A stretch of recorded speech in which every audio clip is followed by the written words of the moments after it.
Hare Rama, Hare Rama, Rama Rama, Hare Hare. Hare Krishna, Krishna Krishna, Hare Hare. Hare Krishna, Hare Krishna, Krishna Krishna, Hare Hare. Hare Rama, Rama Rama, Hare Hare. Hare Krishna,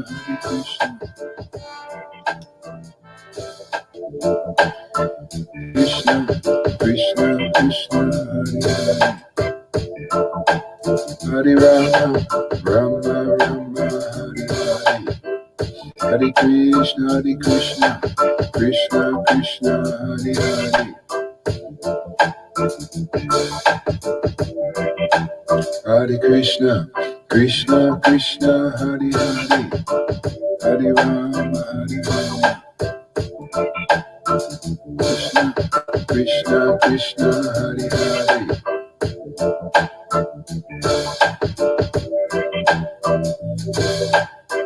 Hare Krishna, Krishna Krishna, Hare Hare. Hare Rama, Rama Rama, Hare Hare.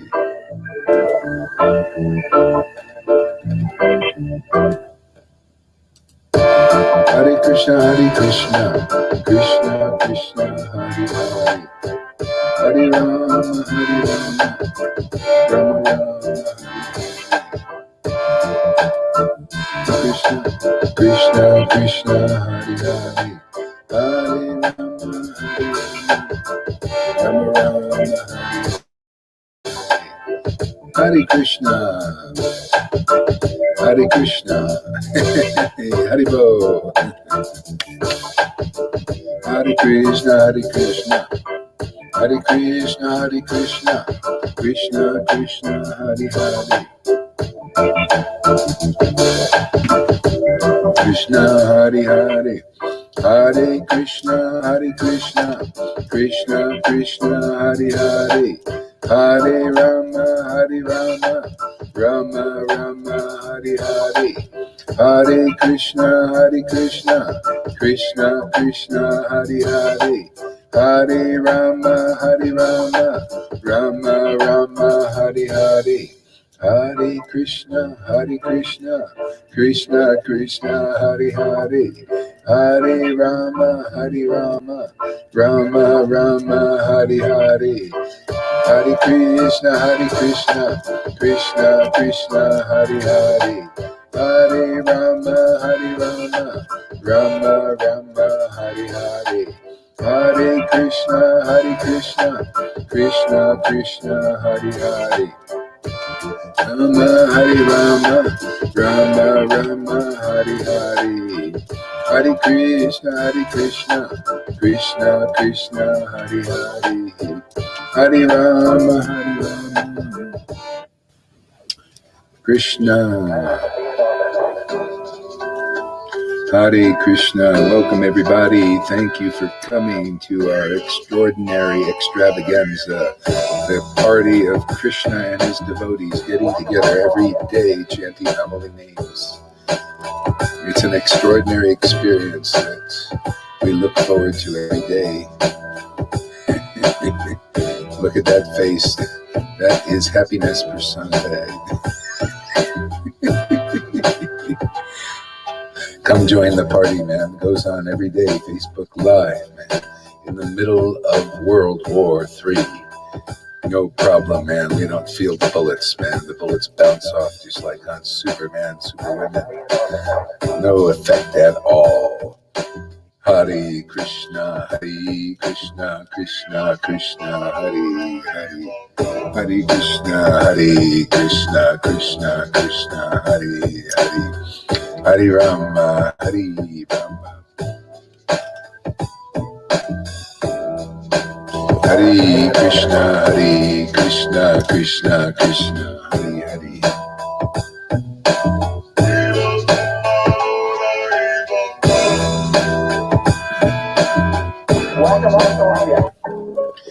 One of our old favorites coming along right here. Very simple, straightforward, old school. Hare Krishna, Krishna Krishna, Hare Hare. Hare Rama, Rama Rama, Hare Hare. Hare Krishna, Krishna Krishna, Hare Hare. Hare Rama, Rama Rama, Hare Hare.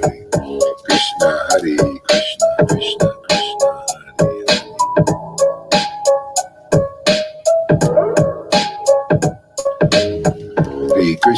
Hare Krishna, Krishna Hare Hare, Hare Rama, Rama Rama, Hare Hare. Hare Krishna, Krishna Krishna, Hare Hare.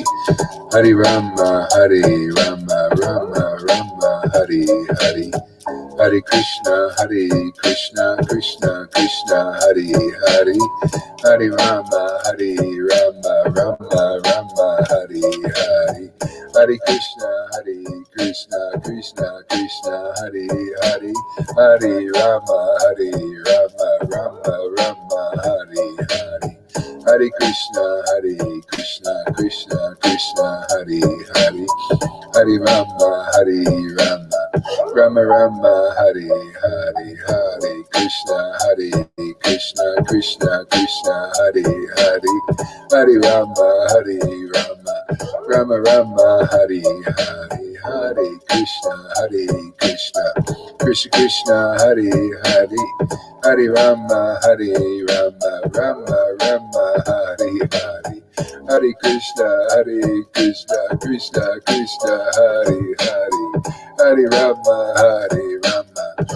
Rama, Hare Hare. Hare Krishna, Krishna, Hare Hare. Hare Rama, Hare Krishna, Krishna, Hare Hare. Hare Rama, Rama, Hare Hare. Hare Krishna, Krishna, Hare Hare. Hare Rama, Rama, Hare Hare. Hare Krishna, Krishna, Hare Hare. Hare Rama, Rama, Hare Hare. Hare Krishna, Krishna, Hare Hare. Hare Rama, Rama, Hare Hare. Hare Krishna, Krishna, Hare Hare. Hare Rama, Rama, Hare Hare. Hare Krishna, Krishna, Hare Hare. Hare Rama, Rama. The link is on the comments and on my timeline if you want to come on live. Hare Krishna, Krishna, Hare Hare. Hare Rama, Rama, Hare Hare. Hare Krishna, Krishna, Hare Hare. Hare Rama,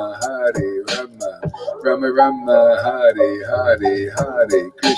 Hare Krishna, Krishna, Hare Hare.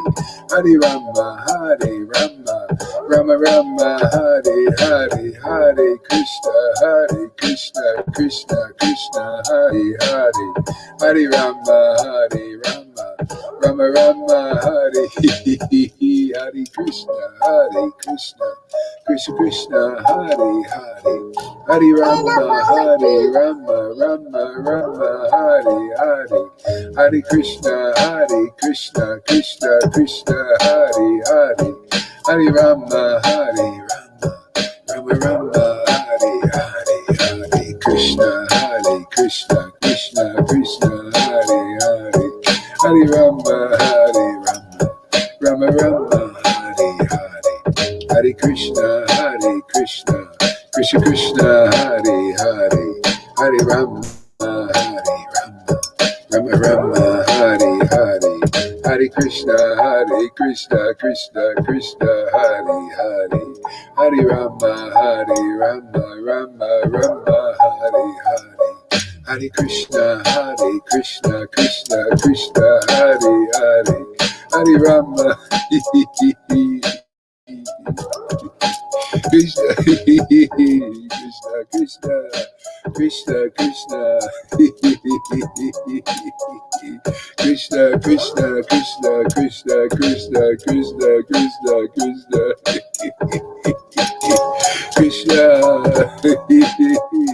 Krishna, Krishna,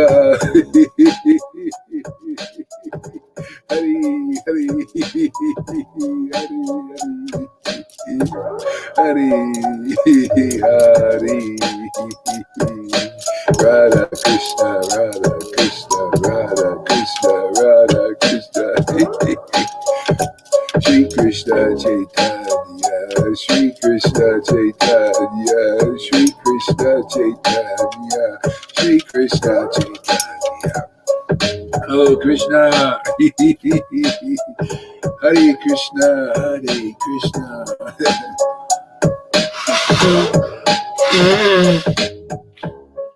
Oh Krishna, Hare Hare, Haribo.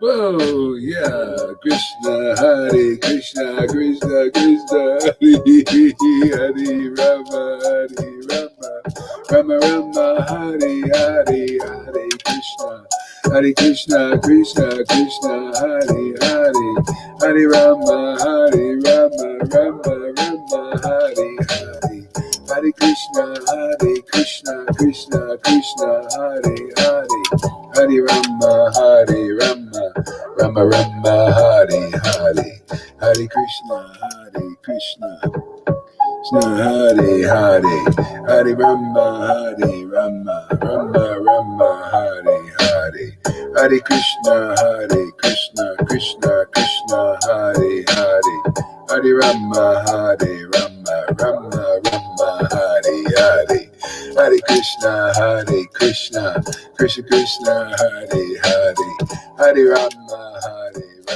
Rama, Hare Hare, Hare Krishna, Krishna, Krishna, Hare Hare, Hare Rama, Hare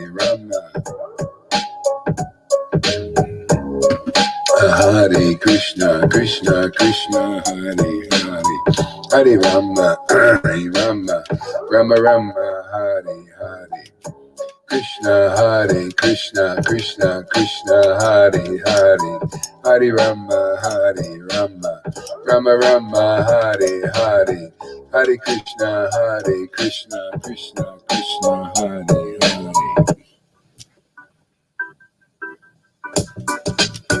Hare Krishna, Krishna, Krishna,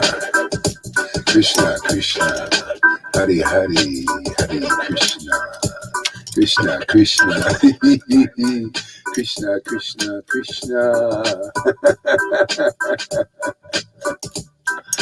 Hare Krishna, Krishna, Hare Hare, Hare Rama, Rama, Hare Hare, Hare Krishna,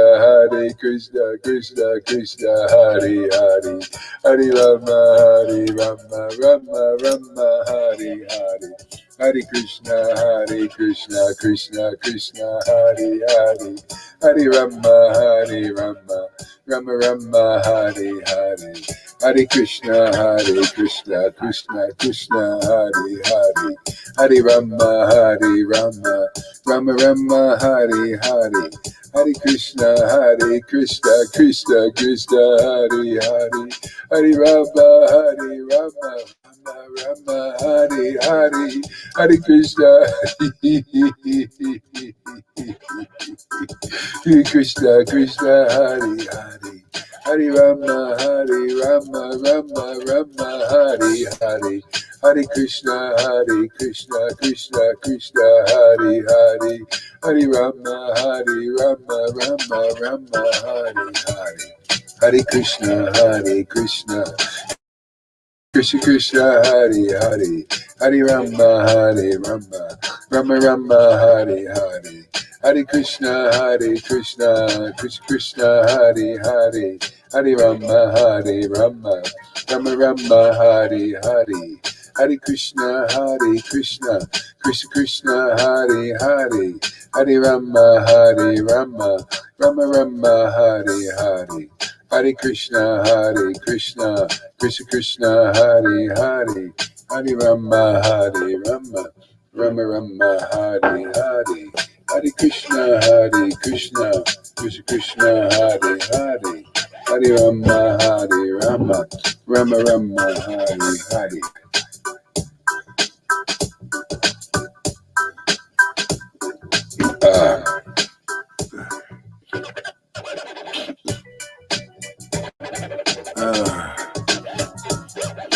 Hare Krishna, Krishna Krishna, Hare Hare, Hare Rama, Rama Rama, Hare Hare.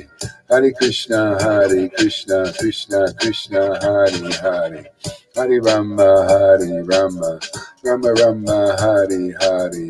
Hare Krishna, Krishna Krishna, Hare Hare, Hare Rama, Rama Rama, Hare Hare. Hare Krishna, Krishna Krishna Krishna, Hare Hare.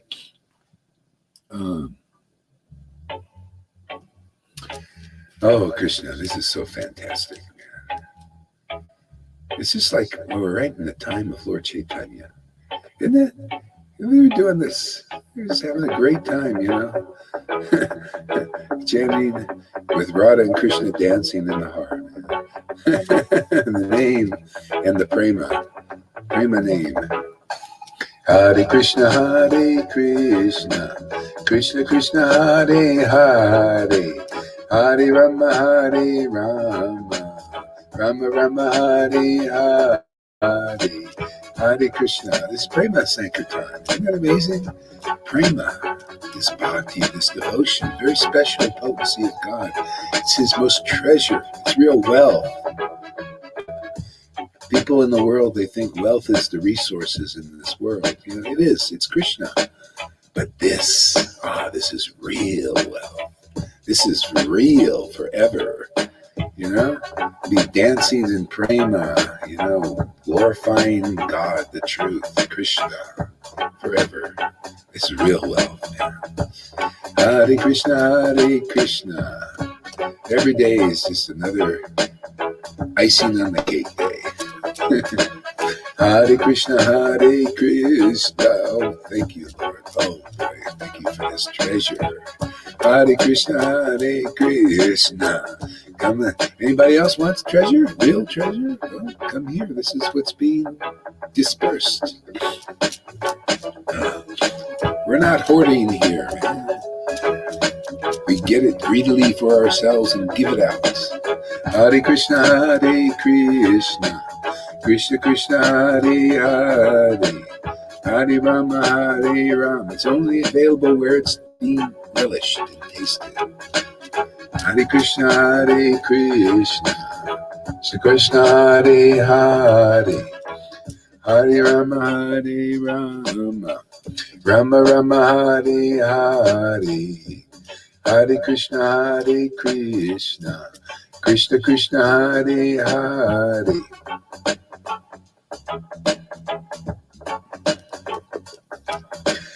Hare Krishna, Hare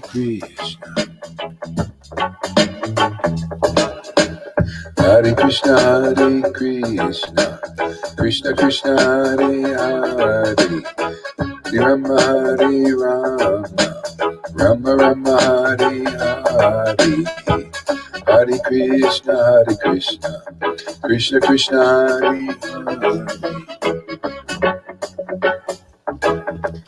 Hare Krishna, Krishna Krishna, Hare Hare, Hare Rama, Hare Rama, Rama Rama, Hare Hare, Hare Krishna, Krishna Krishna, Hare Hare, Rama, Hare Rama.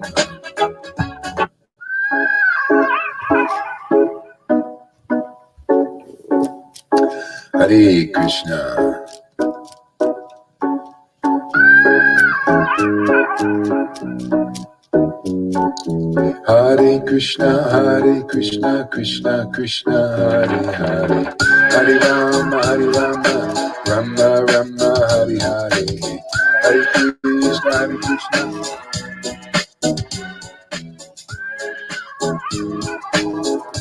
Krishna Hare Hare,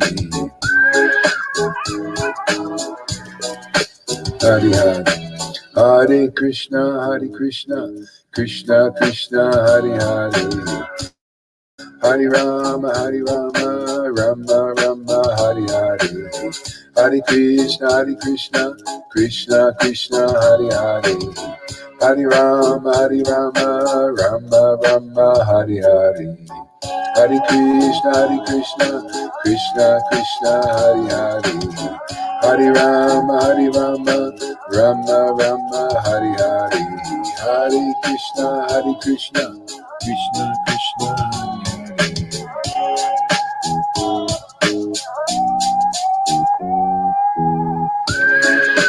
Hare Krishna, Krishna Krishna, Hare Hare, Hare Rama, Rama Rama, Hare Hare, Hare Krishna, Krishna Krishna, Hare Hare, Hare Rama, Rama Rama, Hare Hare.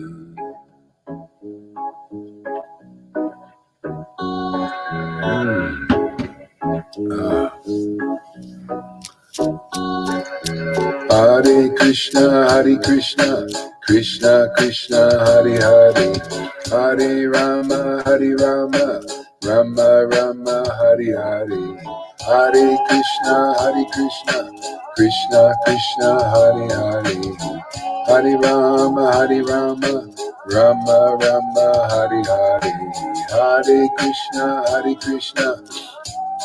Krishna Hare Hare, Hare Rama, Rama Rama, Hare Hare, Hare Krishna, Krishna Krishna, Hare Hare, Hare Rama, Rama Rama, Hare Hare, Hare Krishna, Krishna Krishna, Hare Hare.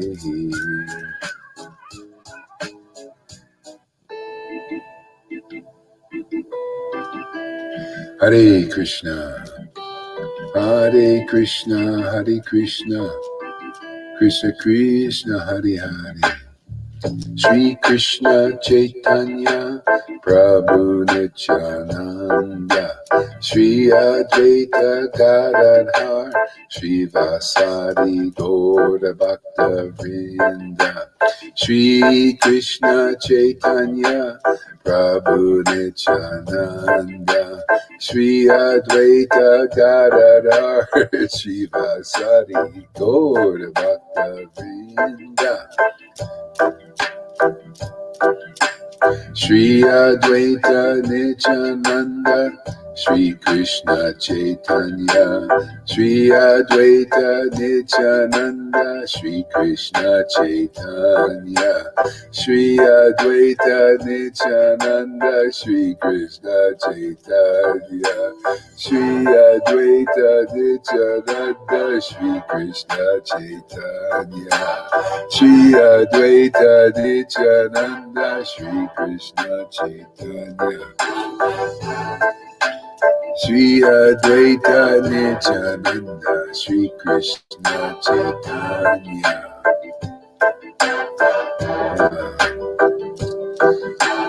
Shri Advaita Nityananda, Shri Krishna Chaitanya, Shri Advaita Nityananda,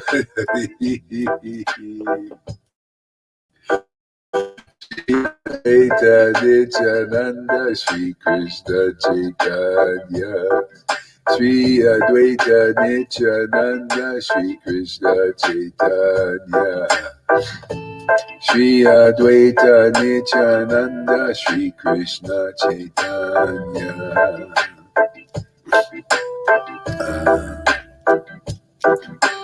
Shri Advaita Nityananda, Shri Krishna Chaitanya, Shri Advaita Nityananda Shri Krishna Chaitanya Shri Advaita Nityananda Shri Krishna Chaitanya Shri Advaita Nityananda Shri Krishna Chaitanya Oh Shri Advaita Nityananda Shri Krishna Chaitanya Shri Advaita Nityananda Shri Krishna Chaitanya Shri Advaita Nityananda Shri Krishna Chaitanya Oh my Lord Shri Advaita Nityananda Shri Krishna Chaitanya Shri Advaita Nityananda Shri Krishna Chaitanya Shri Advaita Nityananda Shri Krishna Chaitanya Nityananda Gauranga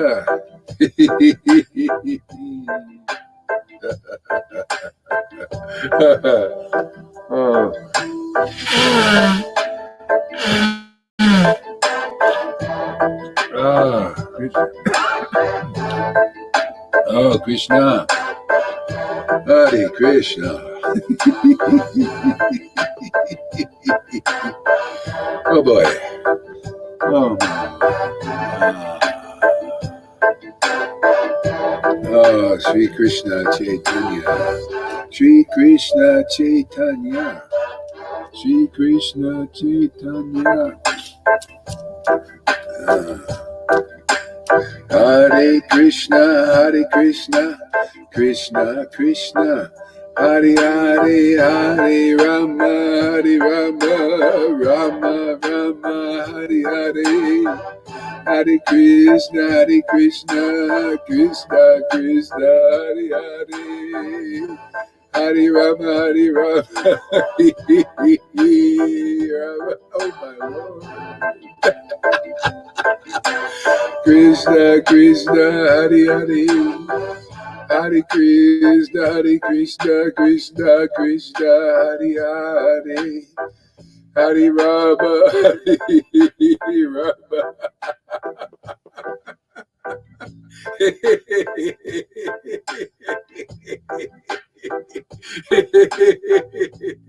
Hare Krishna, Krishna Krishna, Hare Hare. Hare Rama, Rama Rama, Hare Hare. Hare Krishna, Krishna Krishna, Hare Hare. Hare Rama, Rama Rama, Hare Hare. Hare Krishna, Krishna Krishna, Hare Hare. Hare Rama, Rama Rama.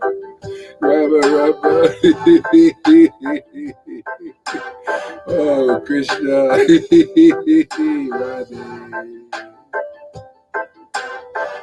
Radhe Krishna, Radhe Govinda, Radhe Govinda, Radhe Govinda, Radhe Govinda, Radhe Govinda, Radhe Govinda,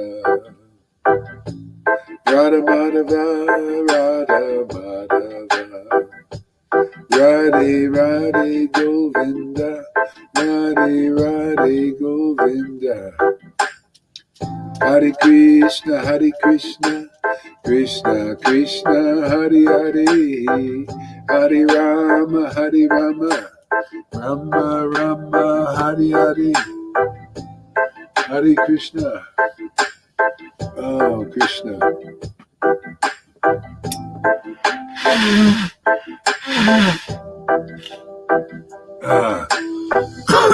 Krishna.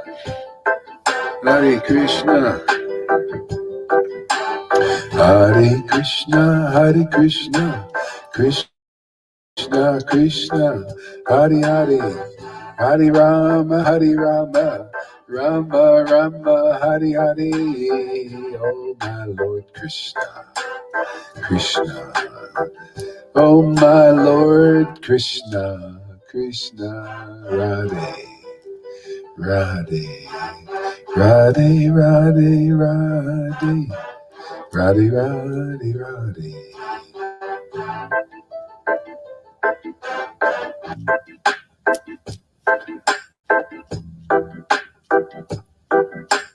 Hare Krishna, Hare Krishna, Krishna Krishna, Hare Hare, Hare Rama, Hare Rama, Rama Rama, Hare Hare, Hare Krishna, Hare Krishna, Krishna Krishna, Hare Hare, Hare Rama, Hare Rama, Rama Rama, Hare Hare, Hare Krishna, Hare Krishna, Krishna Krishna, Hare Hare, Hare Rama, Hare Rama, Rama Rama, Hare Hare, Hare Krishna, Hare Krishna, Krishna Krishna, Hare Hare, Hare Rama, Hare Rama, Rama Rama, Hare Hare, Hare Krishna, Hare Krishna, Krishna Krishna, Hare Hare, Hare Rama, Hare Rama, Rama Rama, Hare Hare, Hare Krishna, Hare Krishna, Krishna Krishna, Hare Hare. Oh yeah.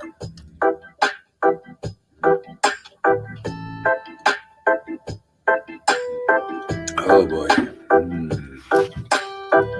Hare Krishna, Hare Krishna, Krishna Krishna, Hare Hare, Hare Rama, Hare Rama, Rama Rama, Hare Hare. Oh Krishna. Ooh. Ah. Ooh.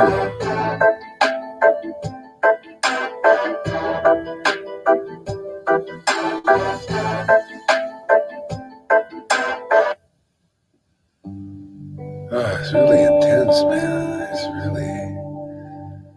Ooh.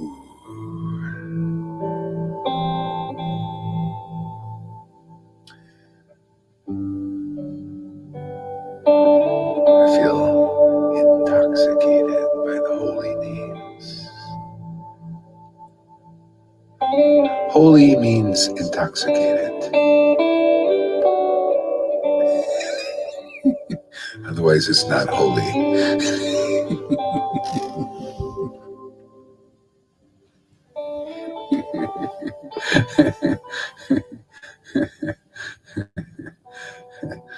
Krishna's eyes roll around.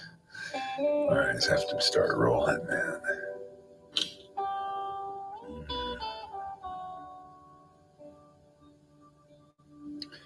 Devotion, devotion, a special potency,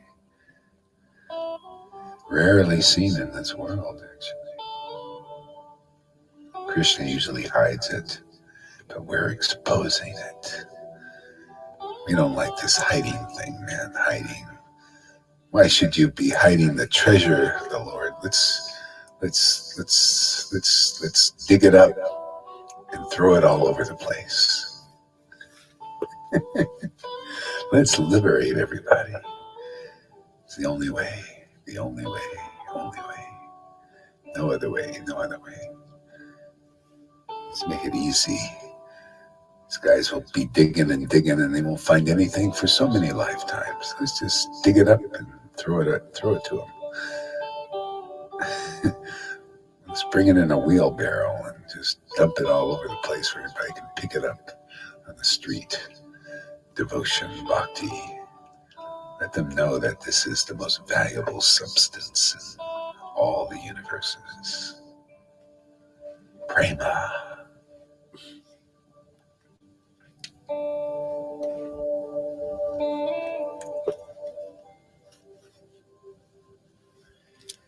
Well, let's see. What should we do now? How about some Gopal Japa? Let's dig up some more treasures, some more gold. We're gold diggers.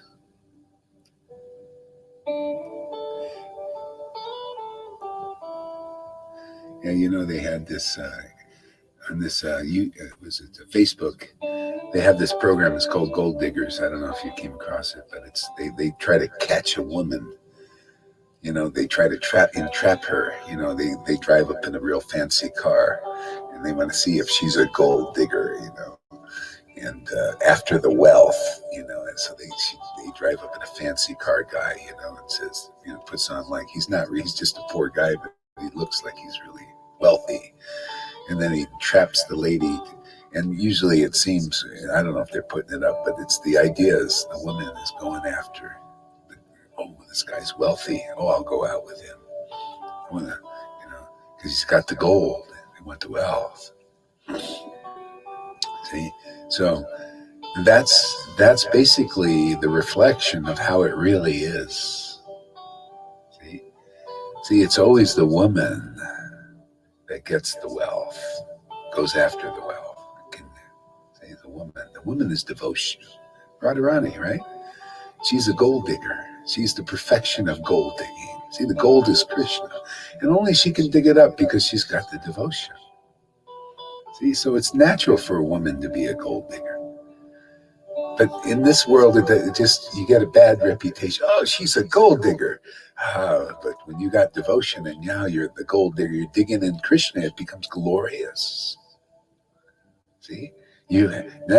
Because you're like a woman. See, you're a gopi. You're a real gold digger now.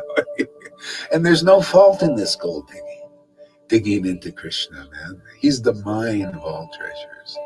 Digging into the scriptures, digging into the name.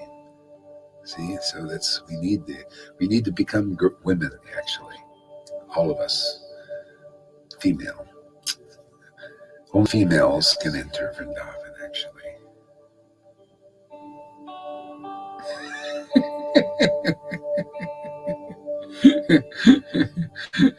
It's a feminine energy, this bhakti, this devotion. It makes you the true perfection of a gold digger, because the real wealth is Krishna's name, right? His pastimes, his qualities. So who wants to be a gold digger? Raise your hand. Oh, we got a gold digger here. Right, Lalita Madhava wants to be. You want to be a gold digger too, huh? I can see a natural gold digger here. This is a society of gold diggers.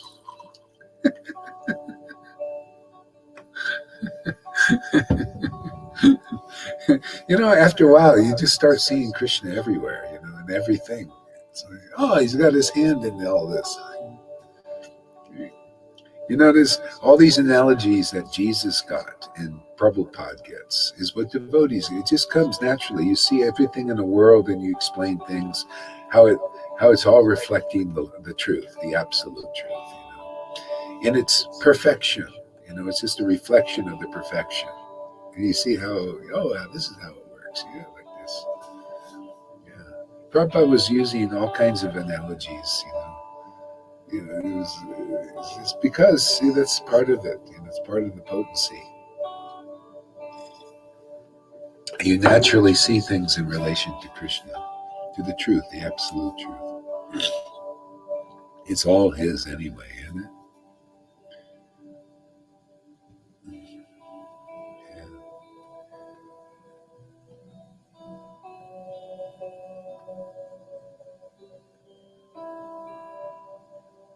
Yeah, like this thing, you know, I was watching this YouTube video about how technocracy is going towards getting us to the greater good. See, everybody's changing now from being, they want to change things in this world, in this world, to where you're not free to just be yourself, you know, and to live for yourself. You might have to live for the greater good. So if you notice people's mentality is switching, oh, why aren't you wearing a mask? You should have a mask on because it's for the greater good. You should get the injection because it's for the greater good. But I don't want to get the injection. I don't want to wear them. No, no, no, no, no. You have to sacrifice that because it's for the greater good. Well, I don't feel it's good for me. No, no, it doesn't matter. You just got to do it because that's the rule. Okay?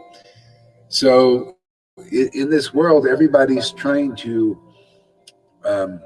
make it perfect here. See, so you either live for yourself or you live for the greater good, but nobody can make it work right because you either live for yourself or you live for the greater good. And when you live for the greater good, it's actually usually not good for you because it's good for these people trying to control it, in a way. So nothing ever works right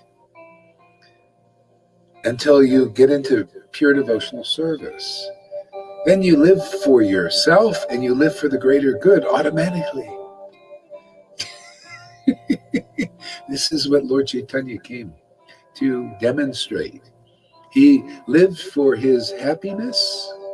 See, this is the idea. The two reasons Lord Chaitanya came was to relish happiness and pleasure in engaging in devotional service and at the same time share it with others. That's the greater good. The ultimate greater good. See, so it's perfect. See, pure devotional service is perfect.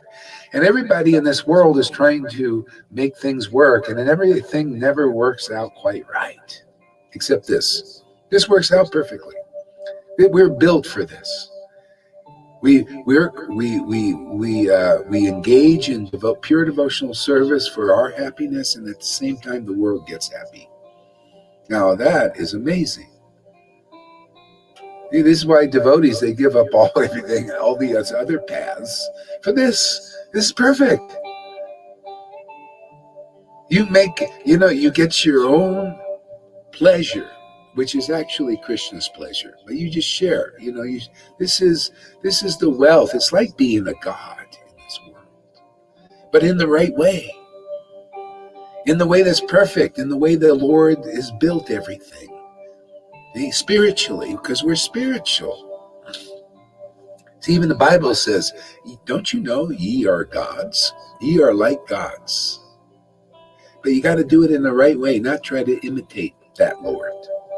It's an empowerment, It's harmonizing with the truth, man. It's accepting that we are a ray from the sun, and that we're simultaneously one and different in that way. Living for Krishna's happiness, which is our happiness. His pleasure is this transcendental bliss, and the devotees thinking, no, I'm good with that, man. Hey, man, that's your happiness. Yeah, you like that. Somehow, because I'm part of you, I naturally like that too. I thought I liked the something else in the bodily platform of the temporary body that comes and goes and all that kind of pleasure that's superficial. It's okay while you're here, but it's not really permanent. Your pleasure is permanent, man. And man, I just love tasting your pleasure. So you become like a female living for the pleasure of your husband, right? Isn't that what females try to do? But it never works out quite right because there's some selfishness in there. And the husband never treats you exactly right. Never get the right payoff that your heart is really looking for, but you don't quite know what you're looking for.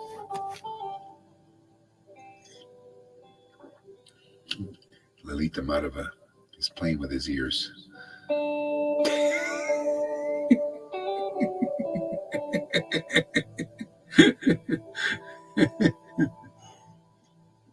He's got his devices so he can hear. It was all kind of stuff inside of it. He's got two sets of headphones.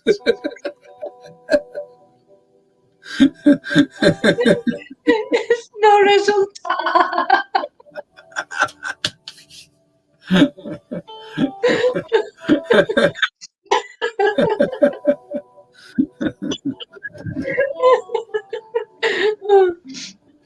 Okay, so Eric asks a good question. So the question is, so why are the Gopas in Vrindavan? Okay, good question. I was wondering if somebody would pick that up, and he did. Intelligent man. Yeah. So Vrindavan aren't okay. So actually, even the scriptures say the soul has got a kind of a feminine type nature. It doesn't matter, man, woman in Vrindavan. The feminine nature is this bliss, this bhakti. So whether you're a man or woman, it's got this devotional mood, and it can appear kind of like friendships, friend and friend to friend, servant to servant. But there's all this loving ecstasy, and it's considered a sort of female in a sense, but comes in like, this is Krishna's friend. He's a male. This is Krishna's maintainer. Like husband and wife, male, female. But it's still, yeah. Go ahead there.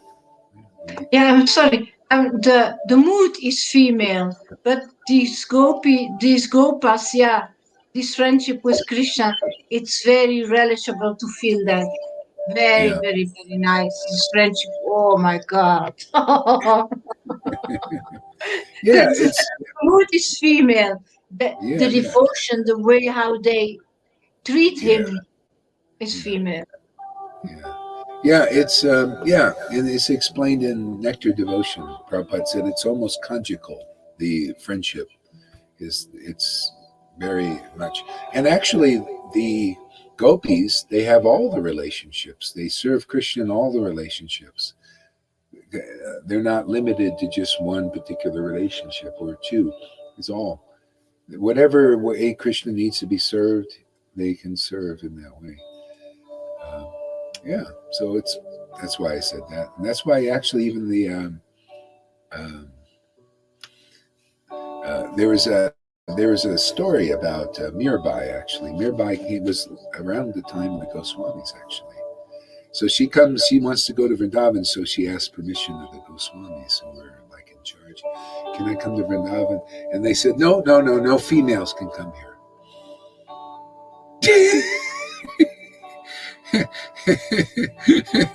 and then she said the right thing.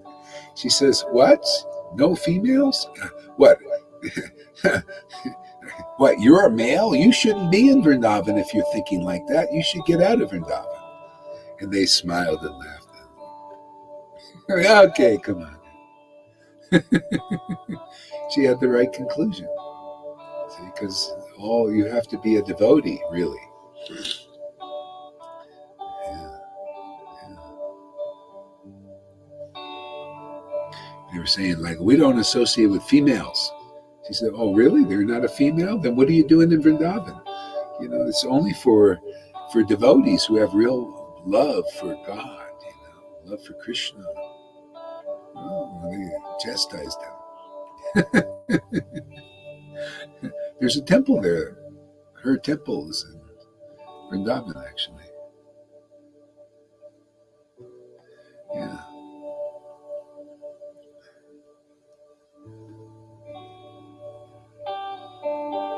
Oh, yeah. Okay. All right. So let's see here. We're going to open the book.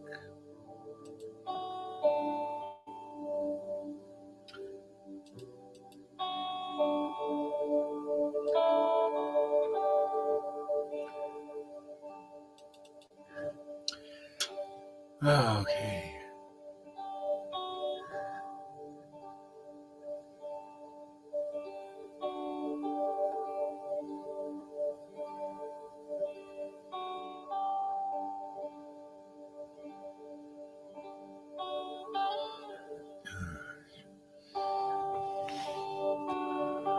Gopal Champu. The realm of Goloka, which is full of all glories and opulences, which we will describe later in this book by following the descriptions in Srimad Bhagavatam, is the place where the Supreme Personality of Godhead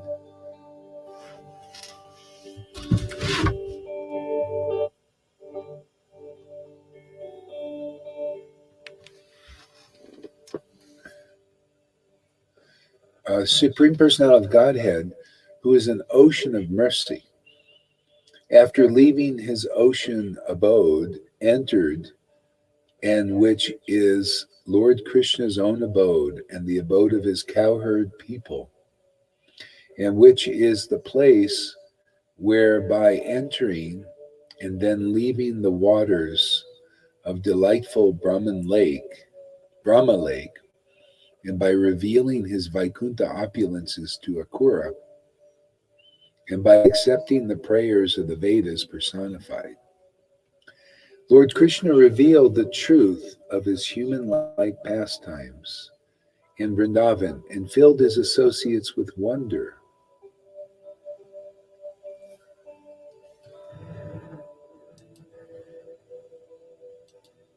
See, revealed his human-like pastimes. Where were these revealed before? Did Jesus reveal this? He didn't reveal. He just kind of acted in his human life, like the Lord and his devotees. They're human-like, right? They're human, but they're not. There's something special about them. See, the specialness is this divine ras.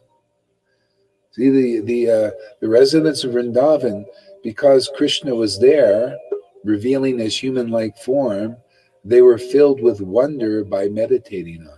Just like now, we're meditating on his name. What is happening? This prema is starting to arise in us. This fills you with wonder, like, whoa, this name is amazing, it's fascinating. It's filling me with this amazing, this feeling. I've never felt feelings like this. These are so sublime, intoxicating. They have these qualities that are not human, actually. They're actually literally divine. That's why you see the people, they look at over here, it's like, you're a fish in water and you're seeing what's going on land, and you say, I don't understand what is going on with these people. This is not human. This is abnormal. You remember that? The one guru in Belgium said, this Guru Haridas, he's not normal. He's abnormal. Yeah, this is abnormal. Yeah. It's beyond normal. It's normal, but beyond also. Both human and divine. Okay? Even the Christians, they notice there's something about this Holy Spirit that makes you both human and divine. It's like, and it says the angels are even jealous of the mankind's, they get to have this divinity live awakened inside them that they're striving to get. Yeah, go ahead. You get a transformation. You become, you get a transcendental body, and you're not. These feelings are not from this world. Nobody gave me this before. This is not from here. This is transcendental. This is from Krishna. Yeah, this is from outside of this universe. This is why, in a sense, the devotees are like a spaceship. You enter into their association. You're on a new boat or a new spaceship, and you're being taken outside of this material realm into the spiritual realm. And there's no other way is that kind of association. Otherwise, everybody in the world, they're just bound by the modes. They're all encased. Their soul is encased. The devotee's soul is liberated from these coverings, even here, liberated in this devotion, this bhakti. That's why the Lord in this is so merciful in this incarnation. He's not waiting for you to strip off the coverings by austerities for celestial, like Brahma did. Brahma stripped off all these coverings by intense meditation for 100 celestial years, which is billions of years. Who the hell has that kind of time? The Lord said, I gotta have to wait for this. Probably never going to happen. The souls will go back again into him, into Mahavishnu, and then have to wait and then come back out again. And that's why it's called, we're practically eternally conditioned. We can't get out. We're in prison. You have to be broken out. The Lord has to break us out. You ever see these movies? People are in prison, they can't get out. The prison's too strong. They have somebody from outside has to come in and break us out. That's why one of the reasons why the Lord comes. So how does he, as Lord Chaitanya breaks us out, he comes here and exposes his treasure and puts it into us. The power to break out is this bhakti, to break out of this prison. It's wonderful, isn't it? Amazing. Gives us the power to break out of the prison of the material world is by engaging in devotional service like this. We break out. See? To the point that you're broken out, and then the Lord is using you to break other people out. Like he did. See, that's a disciplic line. So people should be asking, does my guru have that potency to break us out of prison, or is he just kind of putting on a show right now? Trying to maintain the rules, regulate religion, basically still and speculating on all these things. But does he have the spiritual power to break us out of prison? I mean, that's where it is now. We're here to break people out. You want to get out of prison? Well, amen. That's why we're here. You want divine emotions? Do you see? This is what you're going to get. You come here, you want divine emotions. You want to be ecstatically worshiping Krishna. You want to know what real wealth is beyond gold and silver and all this other material wealth, which is just comes and goes. You want permanent, eternal treasure. You want that pearl of great price Jesus was talking about? Well, that's all we're given here, man. Go right to the treasure, man. Given freely, just like he did with Lord Chaitanya's time. Yeah. Or you want to dick around. You want to just spend lifetimes going around worshiping religionists and gurus and teachers who haven't realized the ultimate end in life. This is the ultimate end in life, is what you see here. This prema bhakti is the ultimate goal realized by many devotees here.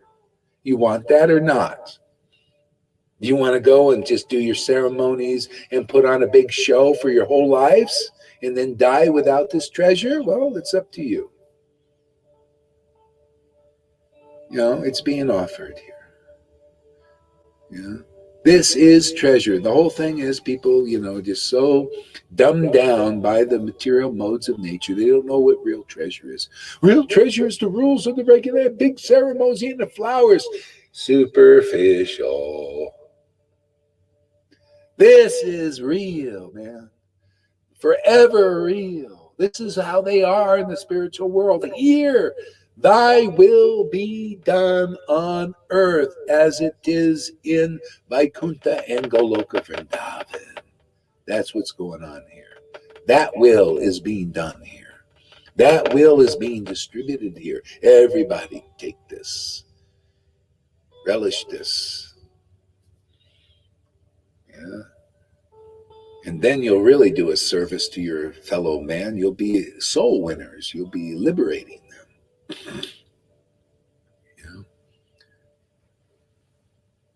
All that's being offered here by materialists is incarceration, make you a slave.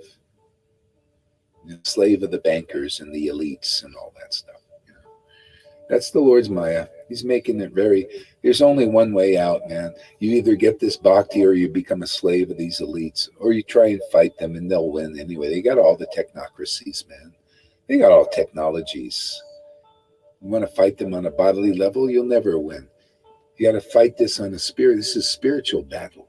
We do not wrestle with flesh and blood, but with principalities.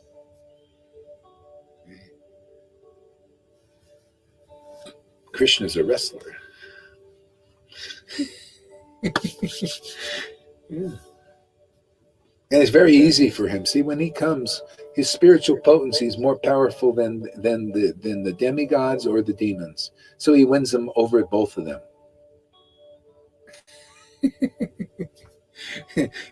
All belongs to him anyway. He's stronger than all of that. That's the meaning, the esoteric meaning of these 10th canto is Krishna was doing extraordinary things because it's more powerful. He's a manifestation of spiritual potency. His devotees also. More powerful than any illusion. All this stuff is an illusion. Everybody is illusion. Demons are illusions. Demigods are still an illusion. Read the first verse in the first canto, man. Even the great sages are under illusions. Only devotion releases us from all illusion. And we got that here. That's our brand. That's our niche.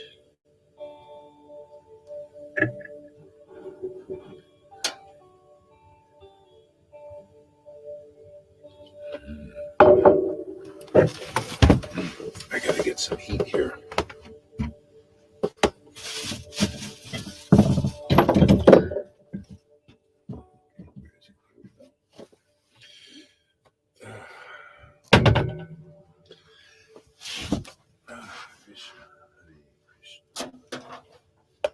Krishna, Krishna, Hare Hare, Hare Ram, Ram, Ram,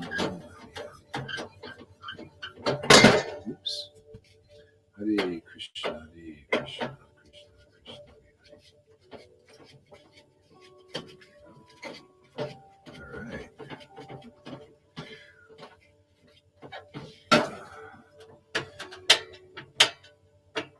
It's a nice little heater too, you know. That little thing works good, keeps things warm. Oops.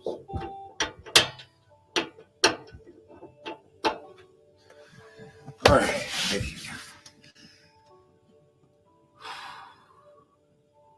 Let's see.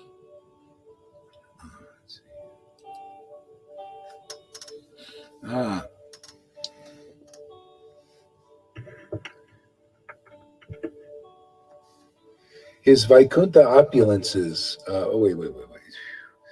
By revealing his Vaikuntha opulences to Akura, and by accepting the prayers of the Vedas personified.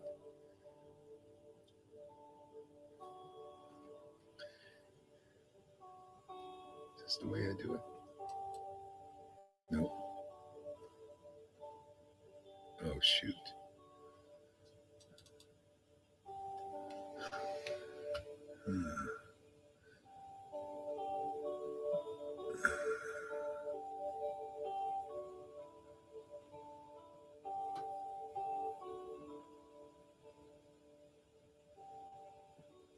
Here we go.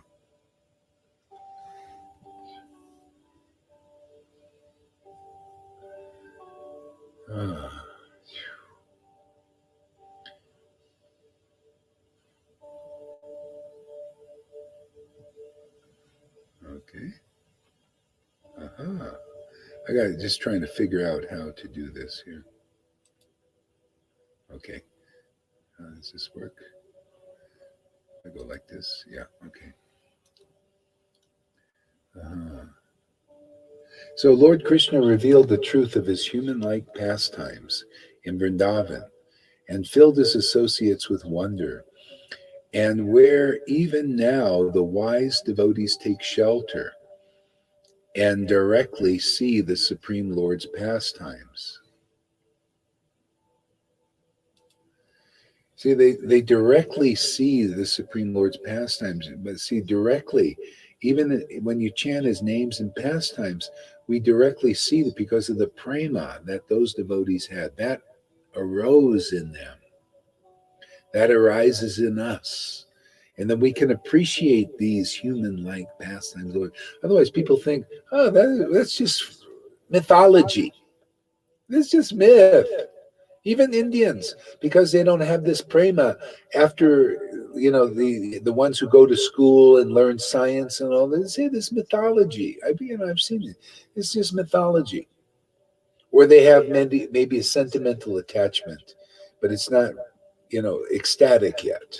That's why you see we have some Indians that come here, like say Pani and Noodles, and they have it ingrained in this worship, and this activates it, and they just feel this natural relation with Krishna because it's in their kind of their blood, their bloodline, like this. And they say, yeah, Krishna, we're feeling like, it's their natural worship. But the Lord makes us, it's part of our natural worship too now. It's like, yeah, man, these are This human-like pastimes, they make this special prema arise. It's very wonderful, very informal, very intoxicating, extraordinary, addicting. It's your life now. It's our life. This is real life. See, this is eternal life. This is like, they have these in the and they taught these stories about the fountain of youth. This is better than the fountain of youth. This is the true fountain of youth, because have the ever youthful pastimes, ever fresh pastimes of the Lord give you this. It's like drinking from a fountain. It gives you life. Go ahead there. Go ahead. What? Oh. Yeah, drinking this ever fresh beverage, man, gives you enlivenment. Or the Holy Grail. See, this is better than the Holy Grail. This is the transcendental Holy Grail. It gives you immortality. You drink from this. This is why this is the life Jesus said. I have life. I can give it to you abundantly. This is what you get from a real guru. Do you have this kind of life? Are you drinking from this grail? Most aren't yet. This should be humbling for them. Hey, man, you're not drinking from this? Hey, man, we are. That's guru in our line. They're drinking this, like Lord Chaitanya drank this, like Nityananda and their followers drank this, and became able to pass it on to others who would take their association. Are you like that? See, the lines are actually broken unless they break. You break the line. It's a break in the line when this transcendental nectar is not flowing. Hey, that's why they come and establish it. They have to come.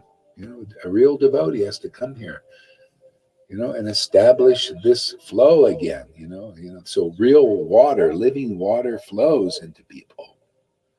Otherwise, they're not alive yet. What is it? Rule, regulations, and, varnashram dharma and farming. It's still material, man. This is diddly squat. It doesn't get you out of this material universe. This does.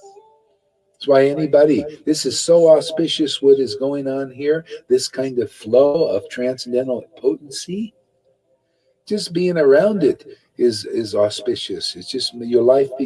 This is what it talks about, just a devotee. You pass by a devotee, you just pass by them, and your life is benefited in ways that you can't be benefited doing anything else. This is because it's real. This is the first time you've touched reality. The breeze of reality passed by you. In this world is all unreal, all temporary. People passing by you, they're not liberated souls, not even born again. Not spiritually reborn. You got to be spiritually born. People in Sangha are becoming spiritually reborn. Being alive for the first time. That's why it's extraordinary. Otherwise you're not alive, man. You have no life. You're like Jesus said, the dead burying the dead. The living dead. You're just part of the living, you're not alive yet. This is the real life. Eternal life is the glorification of the Lord, the prayers of real devotees. That's why we read them. Tasting the nectar in the mine of Krishna's name and pastimes.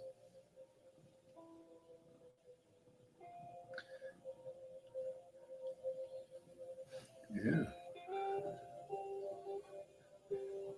People might think I'm exaggerating. I ain't exaggerating. This is what the scriptures say. Even the breeze passes by a devotee is the most auspicious thing can happen to you in your life.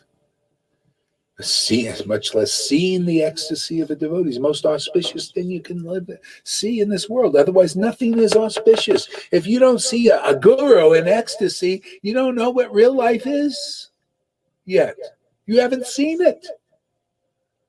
That's why these devotees, when they got into Prabhupada's room, this is on. You can read this pastime in the on YouTube.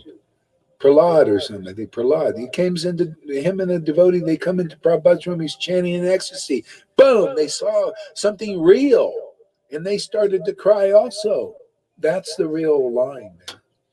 Then now they're feeling something real for the first time, but it wasn't fluffed out enough. They leave the room and they didn't see it probably for their whole lives again. Didn't probably even awaken because they probably paid it no mind because Prabhupada didn't teach it yet.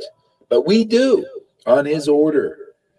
We say, no, that was the most important thing in your life was to see that. Lord Chaitanya said it was. Oh my God, I see the ecstasy on a devotee. Now Krishna will never leave me. How fortunate I am. See? Now, could you imagine if that would have been taught back then whole prema would be manifesting. But nobody knew yet. But they will now. Go ahead there. Yeah, those who say you are exaggerating, they can't have experienced anything because this is so huge and this experience is always getting stronger and stronger and stronger. You can't exaggerate, there are no words for it. It's not possible to describe. Yeah, yeah, It's just not possible. yeah, yeah. Actually, exaggeration is a good word for this because it is. It's exaggerated happiness. It's so exaggerated, but it's true. It's exaggerated bliss, it's exaggerated everything, exaggerated tears, excessive, very excessive, excessive laughter, excessive intimacy with God, excessive. You're so intimate, like, oh my God, two peas in a pod, literally. Closer than that, closer than two peas in a pod. How can you even understand that? Simultaneously one and different from God, man. I can't believe it myself every day. It's like, whoa, man, we are, that is intimacy. But we're all built like that. The Lord wants to reveal that to the fullest extent so that we can really be happy now. To taste what the Lord is tasting, to be happy with what He is.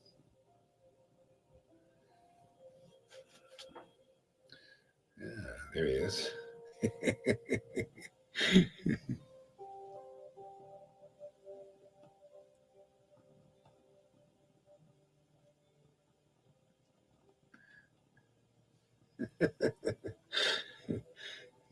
Okay, let's see here.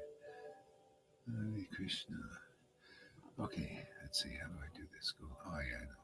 Okay, like that. Okay. Um,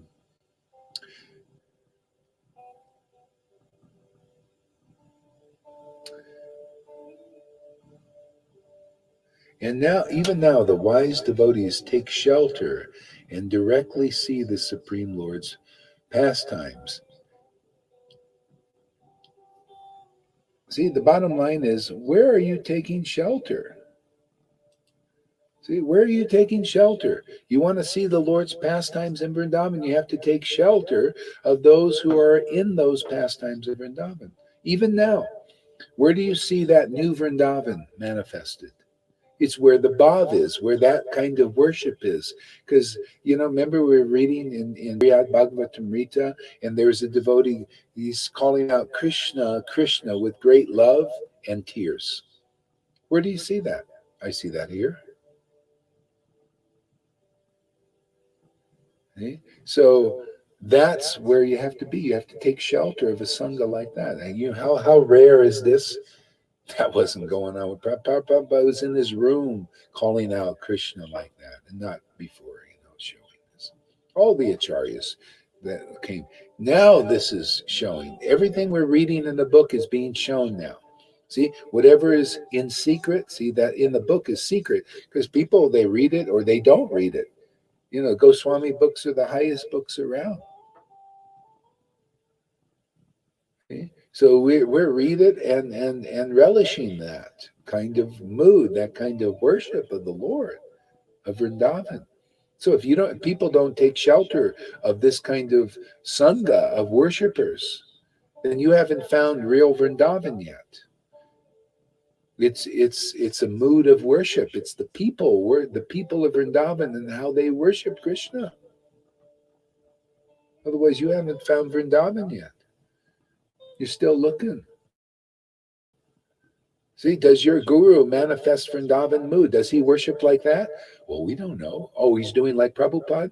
Well, we don't know. Maybe not. Maybe we think so. I don't know. He never showed. Matter of fact, that's never been an issue. That's never been a standard for us. We don't even know what the standard is. We just think it's about milking cows and living on farms and ceremonies and flowers being given and making garlands. And see, we don't know the deeper thing. No, you're supposed to be the garland around Krishna's neck. You're supposed to be the tears from your eyes is supposed to be the water offered to Krishna. That's what he likes, that kind of worship more than anything. See? Your words from your heart, literally awakened heart, spontaneous devotion, awakening your heart, being offered to the Lord, see, is the flower. It's the flowering of prema, your prema for God. That is what the Lord is looking at. See, well, this is what we're teaching here. Beyond the ritual, the water in the conch store, you know, you've been in the temple, you forget the water. Oh, my life is blessed. I got the blessing. Yeah, did you feel it? Oh, no. Well, the scriptures say I got blessed because the water God. See, it's always the scriptures say. Here, well, we feel it in the scriptures say. See? We feel that blessing. Yeah, man, the water, the tears going off we feel it, and then we say, the scriptures say. See? Now that's complete worship. See, now this is finished. See, this is the garland. See, it's complete. Otherwise, your worship is incomplete. The Lord is feeling incomplete. You're feeling incomplete, actually, and don't know it until you're like, Krishna, is there any more to your worship than just this, this external thing? What does it mean? What is the flower? What is the water? What does these ceremonies mean? Is there a deeper meaning? Okay, then in some lifetime, you get this. And we explain, not by like speculation, but by experience. Yeah, man, the tears, you get the revelation, these tears, you experience it, your tears are going out to Krishna. You say, yeah, that's what the meaning of those scriptures. See, the revelation. That's the Lord shows you the esoteric meaning, man. Is this interesting to anybody? You want to know God? You want to know what those rituals are about, what they're leading to? That they're just a shadow of the truth? Are you more hungry for the truth? You want to be that truth? Yeah. You want to know what it is to be a real pujari and do real deity worship where God is really pleased on the highest level? Well, that's where you're doing the real stuff beyond the deeper, the real meaning of the ritual.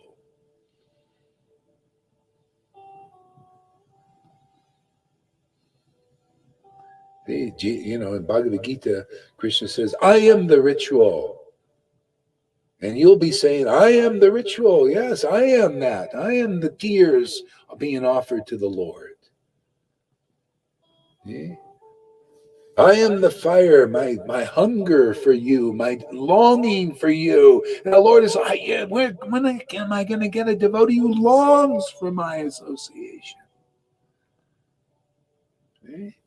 That's a fire. What do you, or you want to sit there all your whole friggin' life, and that's all that you know is, wow, what a beautiful flame being offered there. And you don't know that it's supposed to be your heart. You come here, it's going to be your heart longing for that, Lord. You're going to see devotees who are longing. You're going to long for their longing. Ask Janaki. She says, when is I going to worship like that? There you go. Now you're starting to get it. See? You're longing for that longing, truly. But you don't see it. How are you going to long? You think, no, I'm just longing for another cow milking ceremony. Longing to get up and work all day on the farm. longing to get up there and offer the flame. Well, you're not really longing. It's like, oh, I got to get up and do it. Oh, it's a discipline.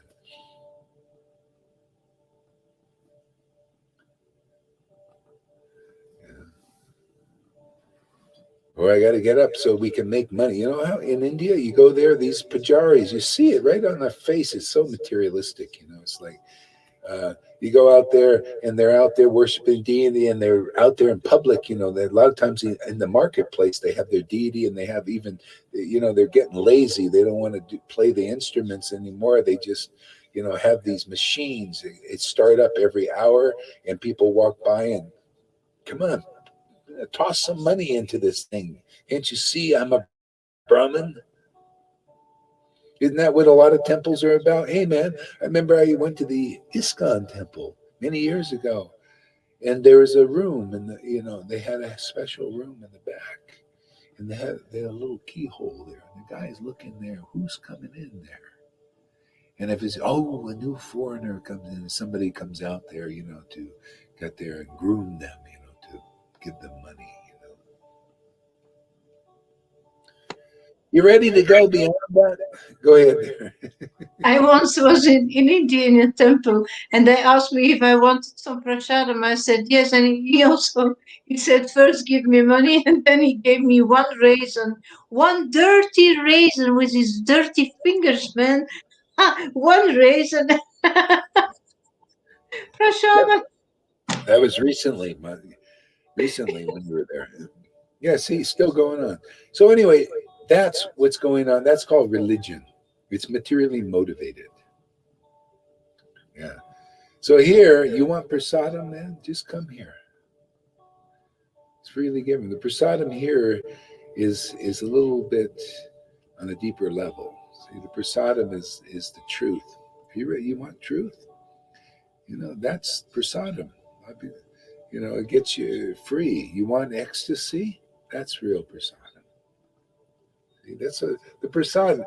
This is the thing. See, devotees get that prasadam. They get the truth. They get ecstatic. The Satchidananda is flowing. See, that's prasadam for the devotee. But it doesn't just flow to them. It's so powerful. It comes and flows out in the katha, in the talks, in the feelings, in the worship. See, it's. See, people can't catch it on their own, and so you need the awakened devotees catching it. That prasadam, and then it flows out. This is what's rare here. See, it's like the descent of the Ganga described in Chaitanya Bhagavat. The Ganga said, if I descend to the earth, I'll just go right through, and that's what happens basically. That flow is that bhakti, man. See, that truth, that bhakti is flowing down. It just goes right through. Nobody picks it up. If you did, you'd be enlightened. You'd be totally set free, but it just goes right through the earth. And Shiva says he knew the esoteric. Okay, I'll sit there and I'll catch it. That's those devotees who come to this planet. They catch that flow of the transcendence and it goes on their head. See? Stop in the head and it flows out. See? So that's the bona fide guru, my friends. You don't got somebody like that. They don't catch the flow. It keeps going. They're just part of the earth. That's called a religion. That's why Krishna himself in Bhagavad Gita says, abandon all varieties of religion and surrender to me. That's the devotee. See? We read that in that verse yesterday. You worship the Supreme Lord as the spiritual master. That's the person who's catching that flow, that ananda, see, and that truth, that revelation and realization. You hear from them, and then now they caught the flow and it goes into you and wakes you up. And then you're able to catch that flow also. Otherwise, it just goes right through. You're just part of the earth. It goes pew, right through. And now what's happening? They can't catch this. They can't catch what we're catching in this Sangha. If you can, it'll have these symptoms. The devotees will be catching that divine flow, and they'll be, because of it, their temples will be lit up with tears and the offering. There'll be the temple in full bloom. The tears, the ecstasy, the conclusive understanding of the Vedas, the minds. You'll be unearthing all these deep conclusions in the minds of the revealed scriptures. And the name. All this wealth. Here we got fabulously wealthy, the devotees here. And because in Vaishnavism, it's still mostly religion, they can't see where real wealth. This is wealth, man. This is real. This is what's important to Krishna. If it's not important to you, you're still in religion, man. You still got mundane gurus. They're mundane, materialistic. They don't even care about this. That means they don't know what real wealth is. So what good is that now when real wealth is here?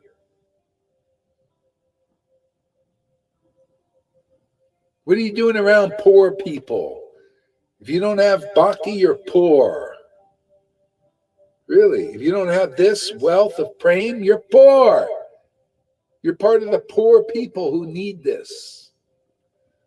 Okay, this is the blind leading the blind. Isn't that what Jesus said? Blind guides. No prema, no wealth. So what kind of guru are you? This should be humbling.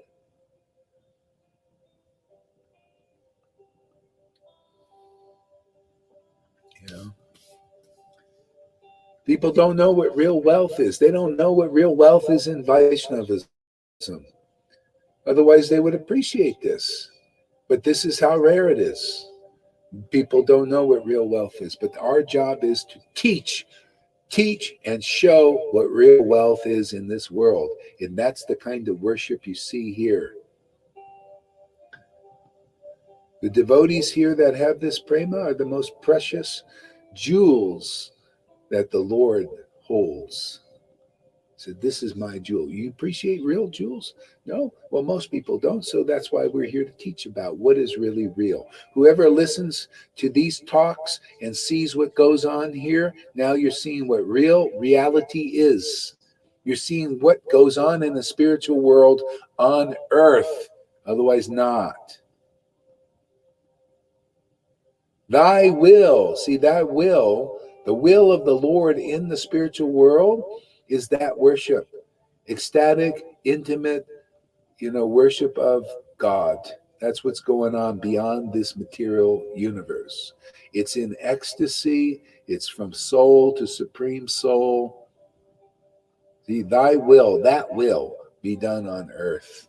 And that's what's going on in this Sangha. If that's not going on in other Sanghas and associations, well, the full will of the Lord is not manifest yet. Do you want the full? You want to see what's going on in the spiritual world? Well, come every day. That's what's going on. This is what's going on in Vrindavan. And if you don't see it, how are you going to know where to go? How are you going to go know the direction to go?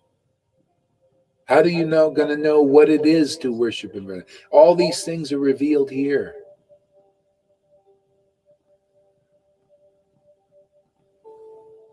Do you think Vrindavan is a bunch of, look at all these concepts and us juggling the scriptures? We don't worship in ecstasy and the tears and the laughter and all that like they do there. But this is our speculative version of Vrindavan. You think you're going to the real Vrindavan or some replication, some carbon copy? See, it's not the real thing. It's a shadow, some speculative idea. That's not it. No, here you see real Vrindavan. You see people in the Vrindavan mode. You actually see it. Oh, wow. Vrindavan's like, yeah, that's a very rare thing, my friend. And look at the Acharyas. They were hiding that kind of worship. The reason, Bhakti Vinod hid it. Bhakti Siddhanta hid it. Prabhupada hid it, but a little bit less than they did. And we expose it full on.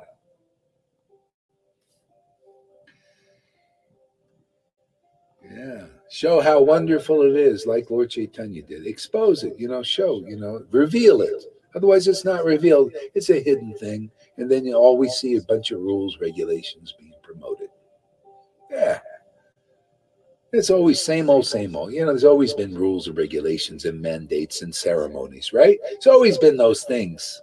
But this is a little bit different, or a lot different.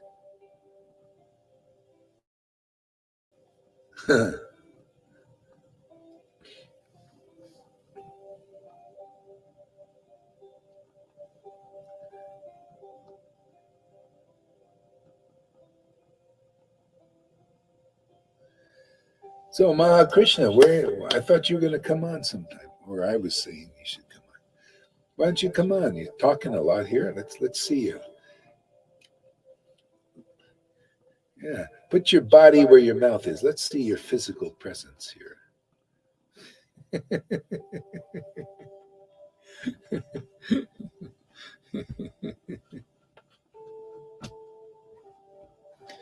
Show Eric what you look like.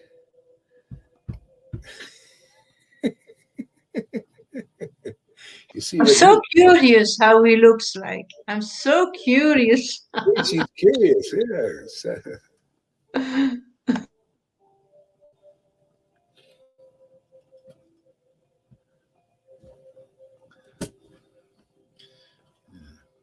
Yeah, it's yeah. Anyway, okay, let's go to the next verse here.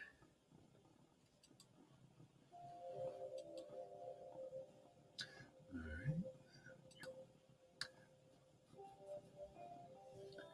So,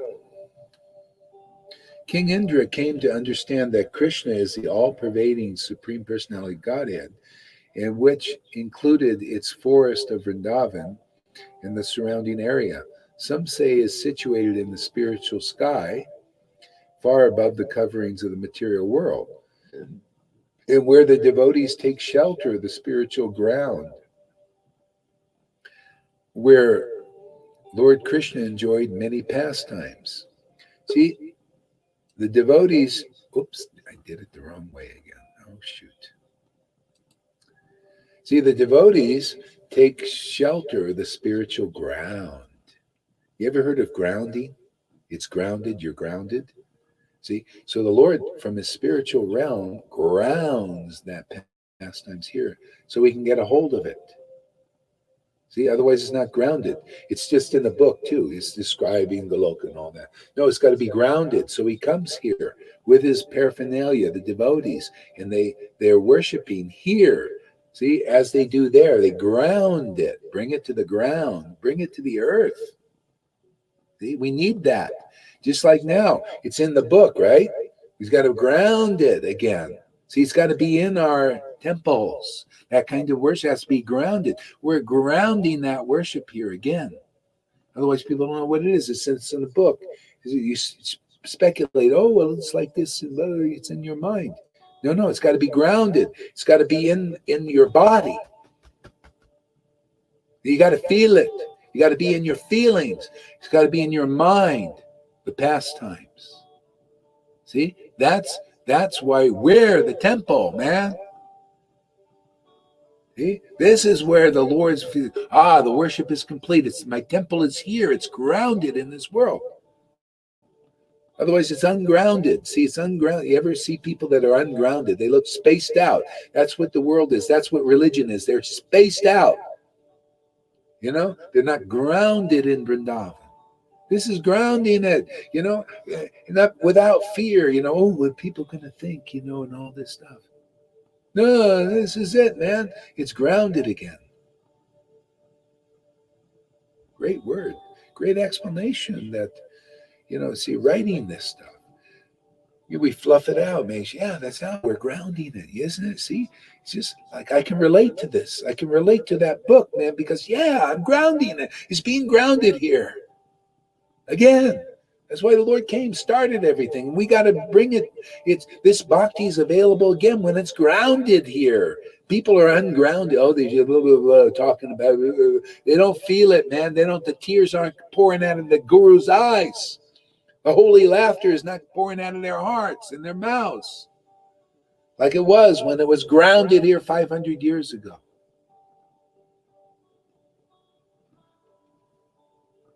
So nobody can get grounded in this. See, you can't, you got to bring it it has to be brought into you. That's, again, Why? The devotees are the only way, the only way. You see people, they're chanting Hare Krishna, just kind of, they're still ungrounded. It's not grounding in them. It's when the tears start to flow and the holy laughter comes out of the heart. Now you got some grounding of Vrindavan. Otherwise, just, you're jumping around like, Hare Krishna, superficial, and the ceremonies go, and the conch shell, and you're not penetrating. It's not penetrating into you. You're ungrounded.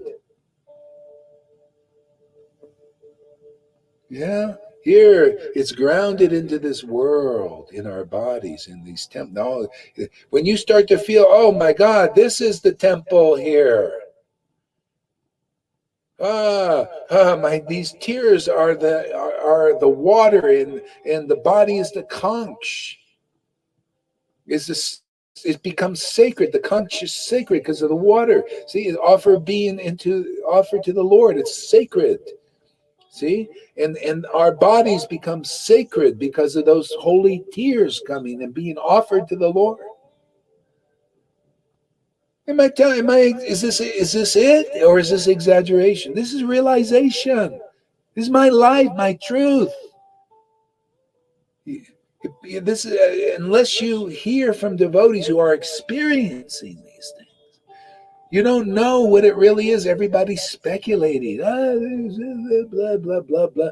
Take the scriptures and the concepts and juggle them. And then you don't see any tears out of the big PhDs.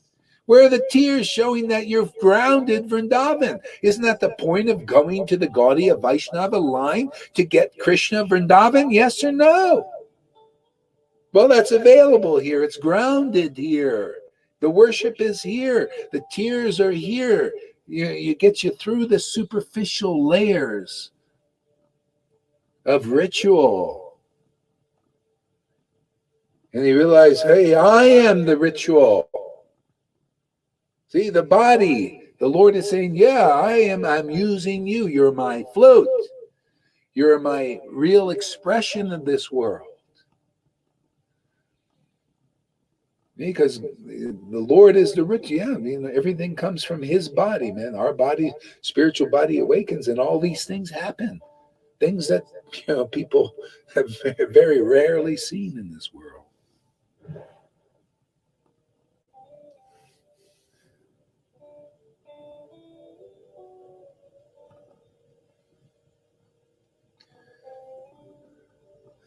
Oh, here we go. I can't hold the platform here. All right.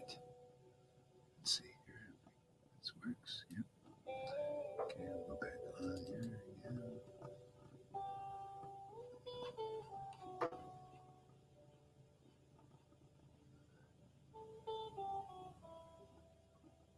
This is pretty amazing, this stuff here.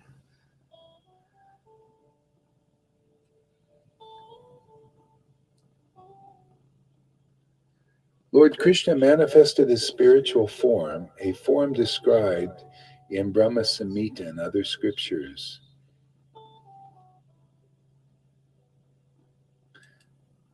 See, Lord Krishna manifested his spiritual form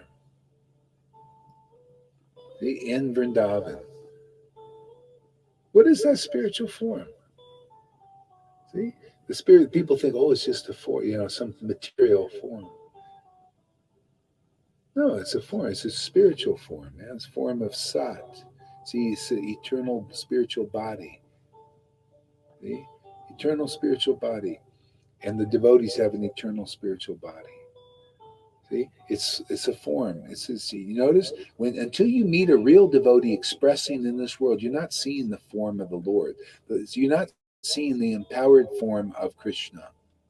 See, you got to see a spiritual body. Well, how do you see that? Well, you see Ananda flowing in this world. You see this Ananda. That means the devotee's body, their real body, is awakened.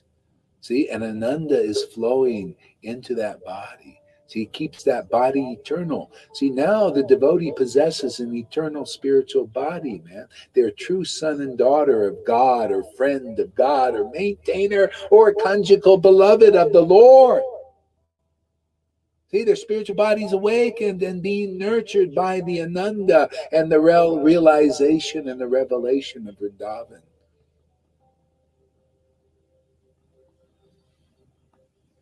See, that's the spiritual form. That's why, and that has to come. If it's going to be, it has to be grounded in this world. See, it was grounded in Lord Chaitanya. People say, well, did he urinate? Yeah, he did. He did it right on Murari Gupta's prasadam. Did you know that? He just peed right on it, man. Well, he had a physical body too, huh? But you don't consider it physical because that body was like it's the Lord's transcendental body. People that even touch that body, they got ecstatic. It's accepted by God. See, even the devotee's form is accepted by the Lord. That's why you see the people, even things that touch Prabhupada's body, they keep. His shoes, everything, much less his body parts. A tooth they found, they keep that. Even with saints. Because it's accepted by the Lord. He said, hey man, I accept this. Isn't that the idea of food? You offer food, becomes accepted by the Lord and transcendental. Oh, well, the devotee is offering his very self to the Lord.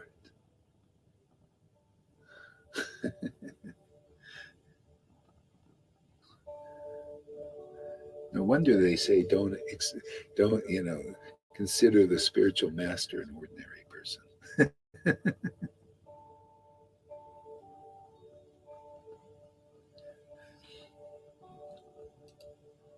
Yeah.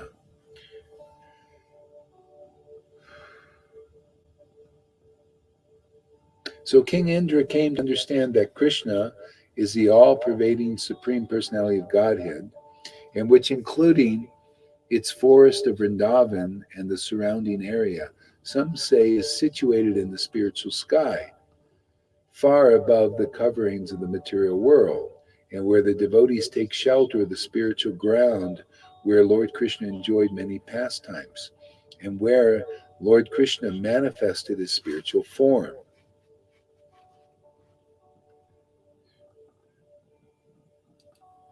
Oops, did it again. I'll figure this out. Where Lord Krishna manifested his spiritual form. That's what we got to see, man. Again, where is Lord Krishna manifesting his spiritual form? What is that form? Is it some material thing? It's Satchidananda. When you see the deity, do you experience Satchidananda? You feel Ananda, ecstasy. And is it to the point of what Lord Chaitanya brought? Are the tears flowing out of your eyes?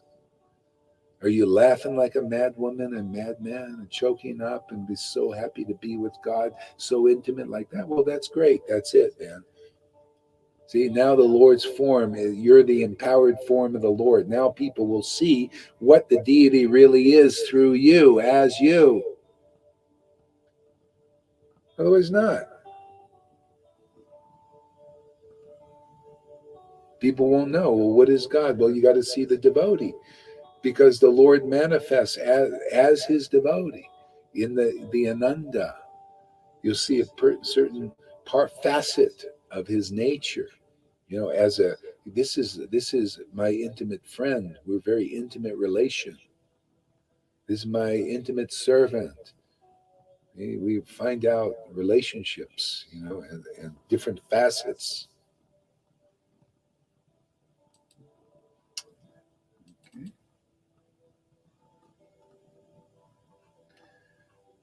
Hare Krishna. Hare Krishna. So to help the people of this world, blissful Lord Krishna, the son of Nanda, descends again and again to the realm of Vrindavan. In this way, a great festival of bliss fills Vrindavan. It's pretty nice. That helps the people of this world, isn't it? The Lord has to descend here to do that. That's why to help the people of the world. Otherwise, people don't know. They're all in darkness, man, bumping into walls. People are going in this material, in the modes of nature. They're not like, they're just like, like in a womb, and they're bumping into the walls. They can't get out. They're in the womb. They have to be born. Isn't that what Jesus said? See, so the Lord descends. He brings a real person here. He comes himself as a real person. See, complete person, liberated person, shows the world, benefits the world just by being here. See? People that contact the Lord or his devotees, what happens?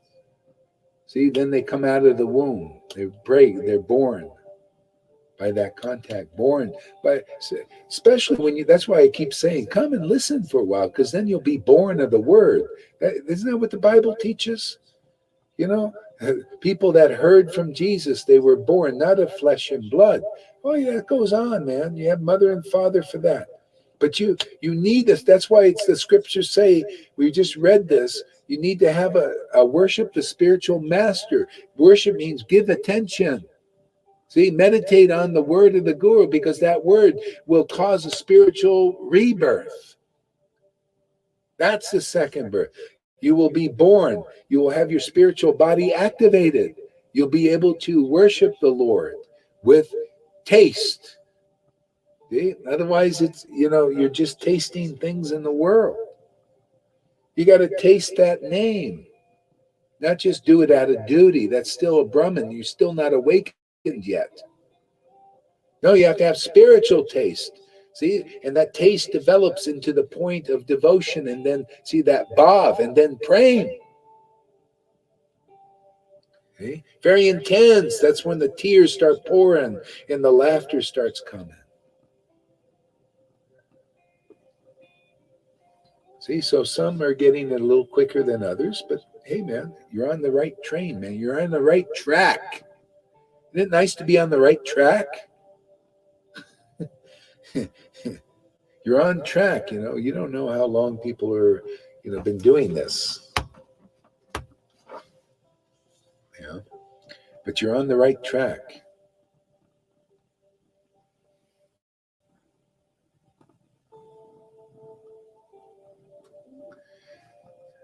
How outspoken Karuna is with Oscar wide folks.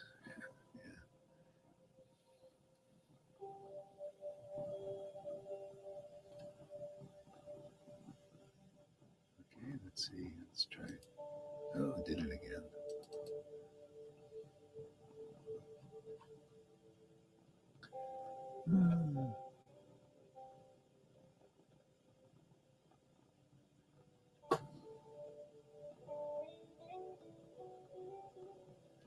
See, so to help the people of this world, blissful Lord Krishna, the son of Nanda, descends again and again to this realm of Vrindavan.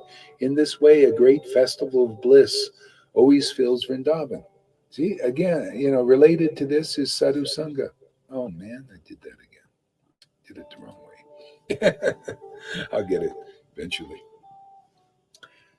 Yeah, in this, this way, Vrindavan is manifest. See, again and again, it has to.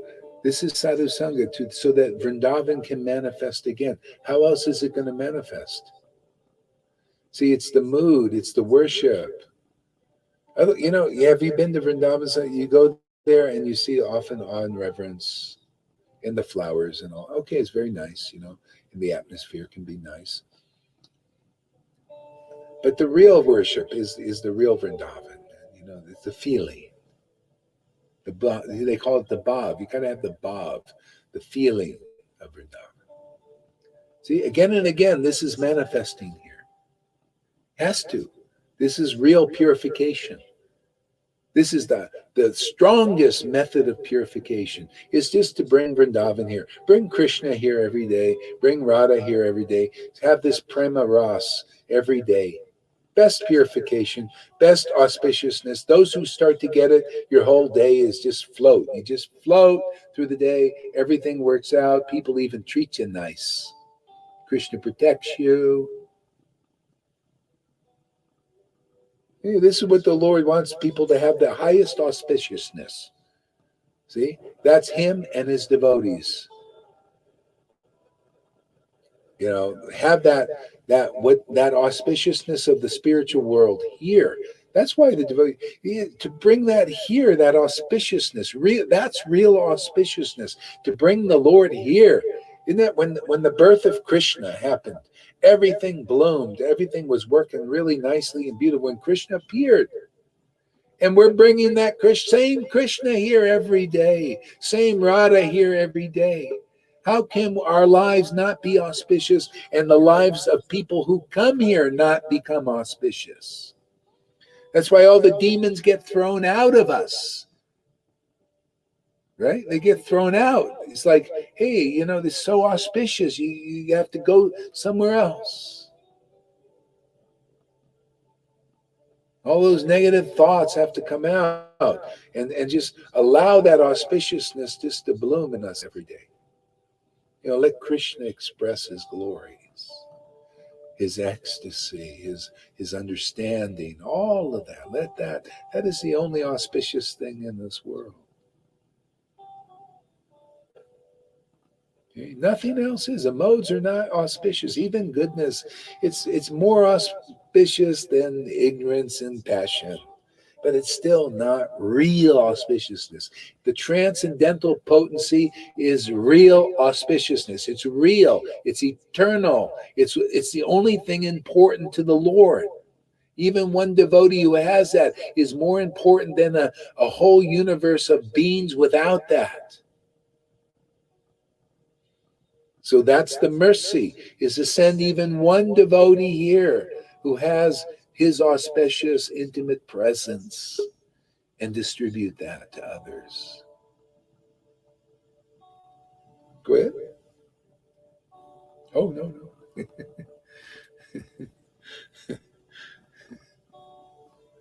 He's looking at his English book. All right, let's see if I can do this again.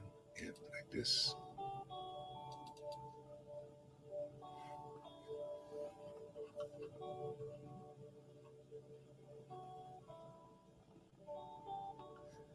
Okay. So the abode of Goloka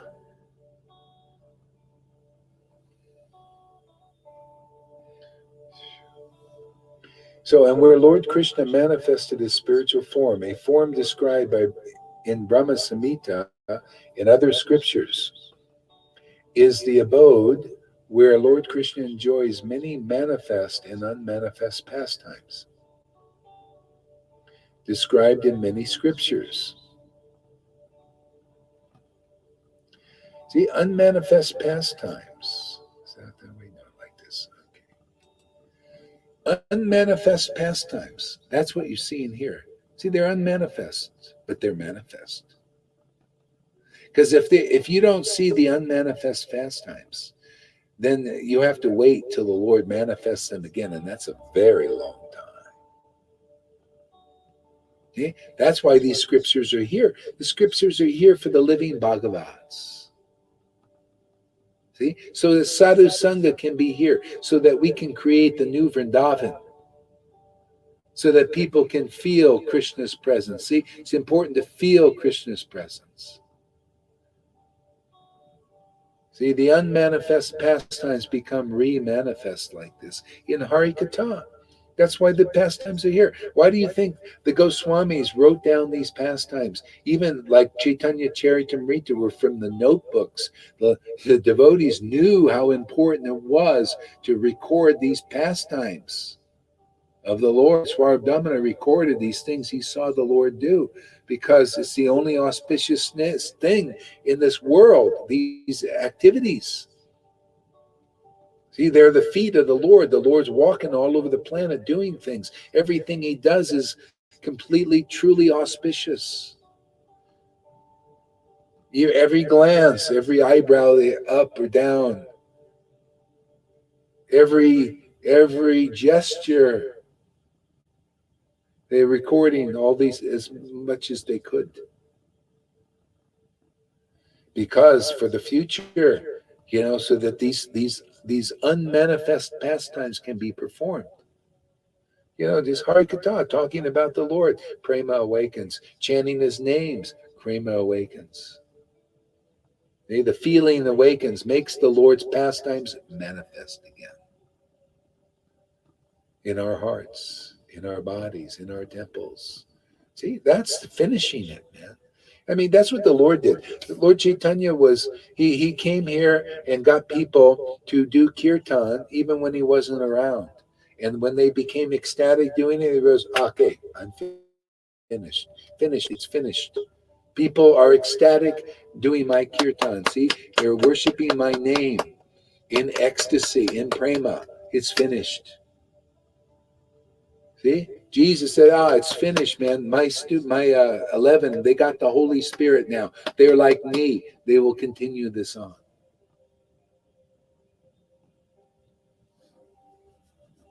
See? Otherwise, the worship isn't complete. The sacrifice is not complete. When it's complete in you. See, we're in the Lord, and the Lord is in us. See, the devotion is in us. See, then we have access to the real eternal Lord. Otherwise not. You know, you're speculating on who Krishna, what Krishna is. You're reading the scriptures, studying, memorizing. That's not it yet. You're still searching. The Vedas are searching. You haven't found Krishna. See? So the devotees, see the bliss, this prema awakens in them. Then they got Krishna's name. They got the real treasure. They know. See, now they have relationship. The scriptures, you understand the essence of the scripture. You can transmit that to others. Then they get real knowledge, man. Start to get an awakening. You start to feel, wow, man, these talks are unusual. They're amazing. I want to hear more. Isn't that how it is? God, I never heard this. I went to so many millions of Bhagavad Gita classes and Bhagavatam, and all I heard is I'm not this body, and all the speculations about how important Varnashram Dharma is. But never heard the essence, where it's all leading. From an experienced devotee, experiencing these things. I've been just listening to professors professing Krishna consciousness. Yeah. It's not grounded. It has to be grounded in your worship. People have to see this person, hey, they're bringing the spiritual world here. God, we didn't even know. We had to learn it from that devotee because we didn't know what it means to bring the spiritual world here. The scriptures are saying it, but we didn't understand. But now I listen to this devotee, and I've read these books 500 times. I still couldn't understand till I heard it from the devotee because they're grounding that here. They've grounded it. They're experiencing that. You don't know how important that is. See, that's now you're making connection to the spiritual world is through the medium of the devotee. That's the exaltedness of the spiritual master.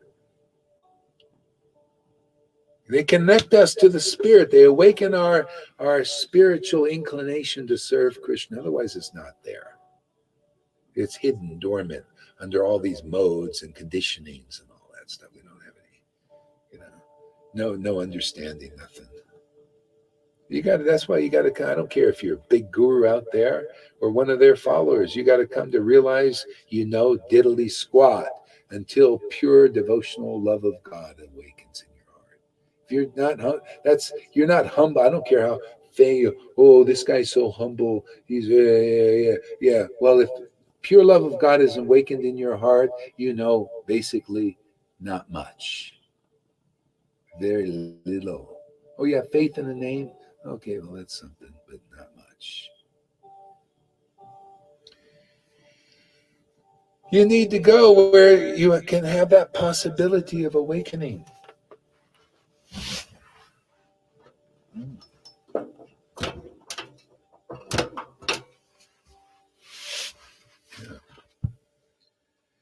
See, that's why Jesus came to the Pharisees, to give them the possibility to become real devotees of God, not just speculators. And that's why we're here to give the Vaishnavas, the gurus, the teachers of the world, the earthly gods, the Brahmins, the sannyasis, a chance to become real devotees of the Lord. And some will in this life, some maybe in the future generations. Become real, alive.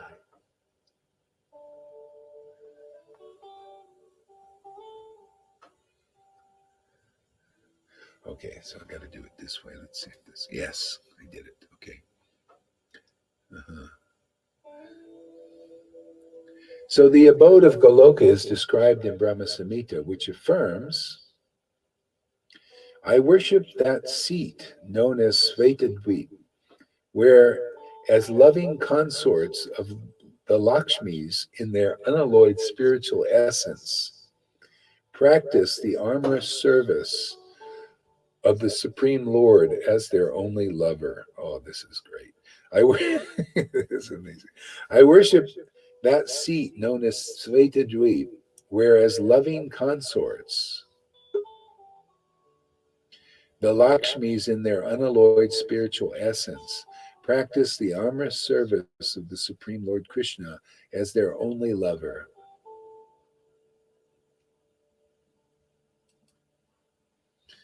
See, that seat, isn't that amazing? I worship that seat. Where's that seat? That's in the heart of a devotee, man.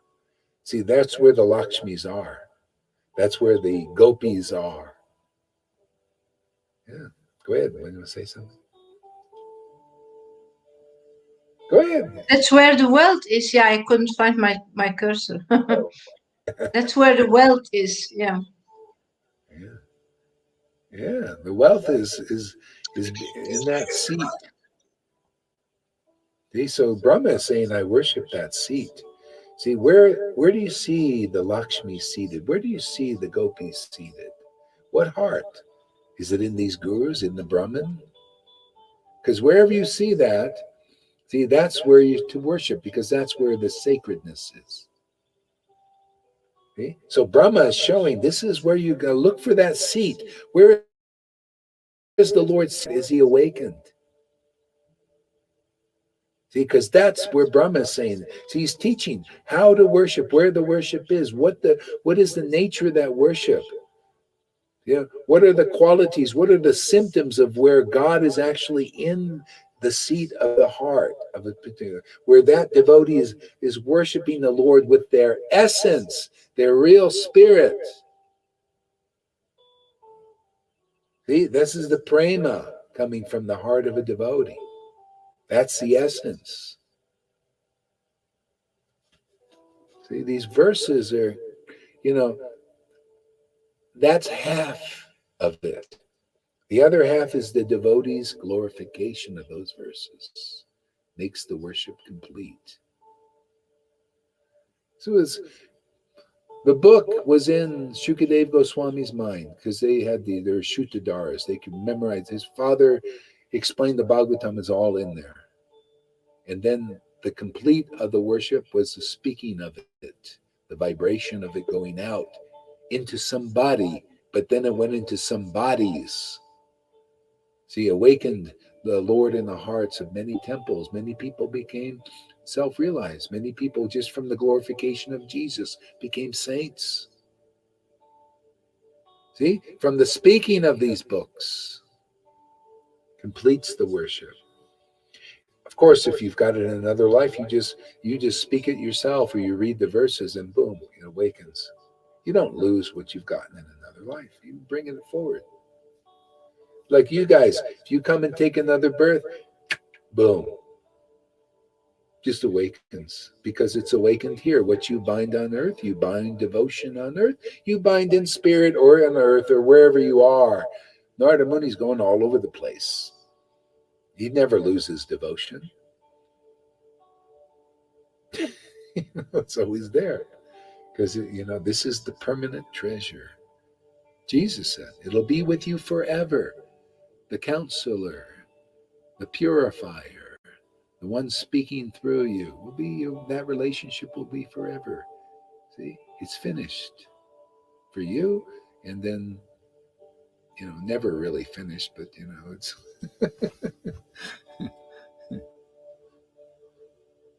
Okay, so I do this. Okay.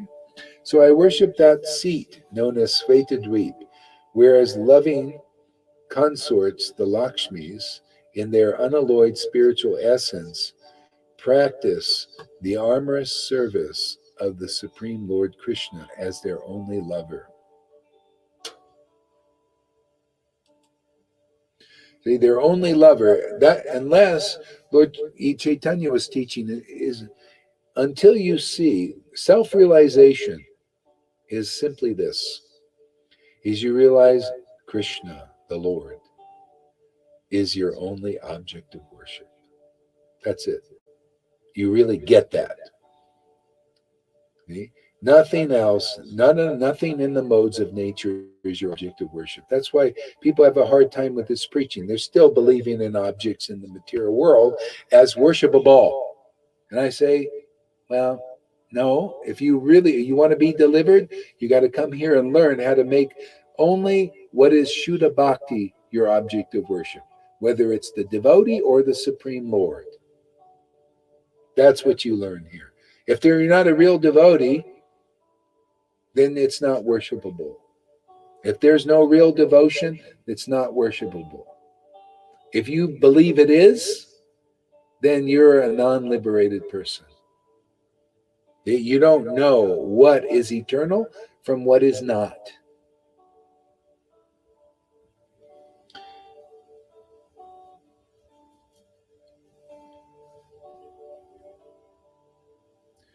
Fear is only cause of all suffering. Let's see here. So fear is only cause of all the suffering. You want to read that? Read that. Fear is only cause of all of the suffering.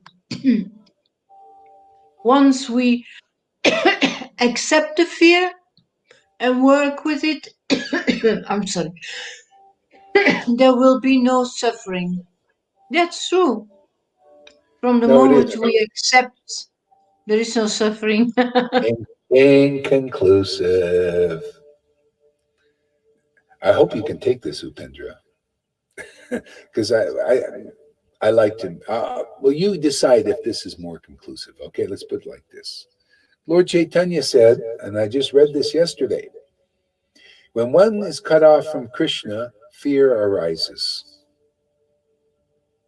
See? It's not about working with fear. This is like the new age. Yeah, just accept the fear and you'll get out. No. You won't. No. When you're cut off from the spiritual potency, fear naturally arises. Everybody's trying to overcome all these things by their speculations and their own strength and their own ideas and everything. But no. You just understand by as it is, just by hearing the truth. See? So the truth is, Lord Chaitanya said very simply, fear arises when you're cut off from the spiritual potency. See? Because when you're joined with the spiritual potency, which is our practical work here, is to join people with the spiritual potency. Then something else arises, not fear. See? Ecstasy, prema, devotion arises. Where's the fear? How can fear exist? See, it's only when we're cut off from the spiritual potency. That's why even gurus are afraid. They're afraid of this preaching. Fear arises if they hear this preaching. Why? Because Krishna arises here. He's topmost. They may lose their position and all that. See, fear arises if you're cut off. If you're a guru, say you're a spiritual master in ISKCON or anywhere, and you hear this preaching, but you're not cut off from the spiritual potency, you'll be ecstatic. Why not? Can you hear the truth being preached here? Wonderful. Devotees love truth. If you're a real Vaishnava, you'll love this. Otherwise, you'll break. The truth will break your illusion. You may not like it.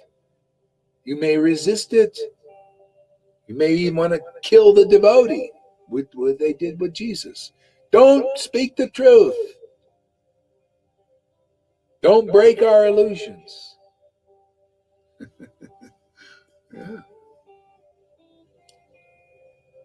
See? So anyway, that's the idea. People are trying to speculate and work with it in their own strength and everything. But actually, the Shastra, if you just hear the Shastras as they are, Lord Chaitanya says, yeah, when you're cut off from the spiritual potency, fear arises.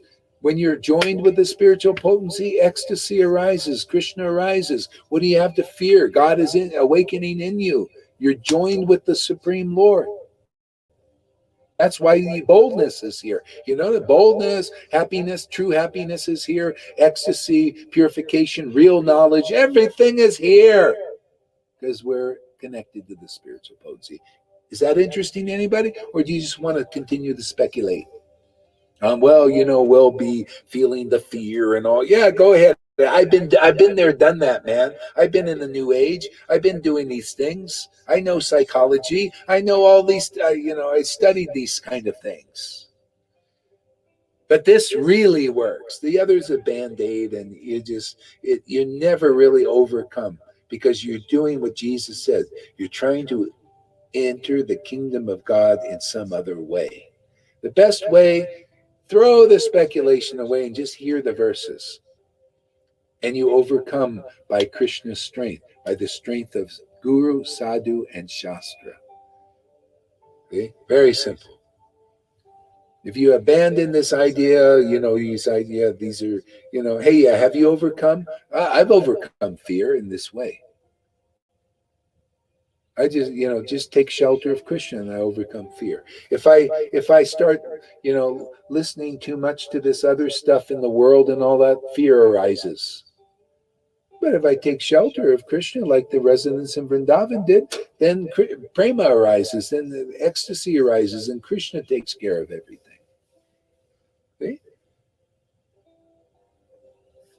So this works. This is more powerful than anything I've found from my own experience.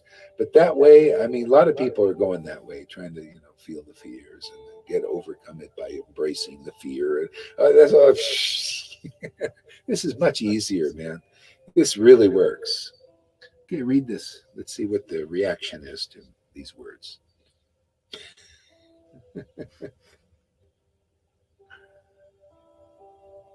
You're Oh, muted. I'm sorry. This is what I am saying.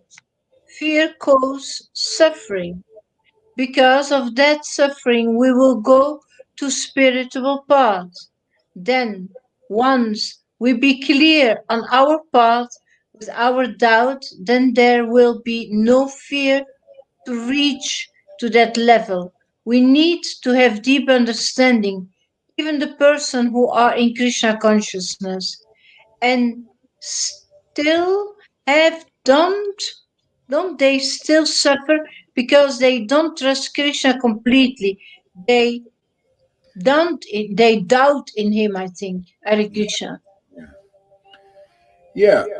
Well, the bottom line is it's not only trust in Krishna. You got to have trust in pure devotees.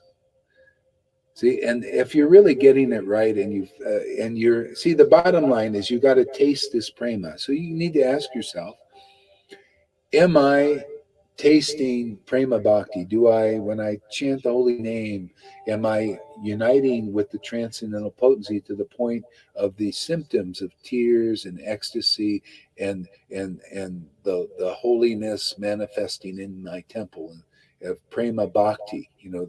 That's the symptoms. And if that's happening, then then you're trusting in Krishna completely.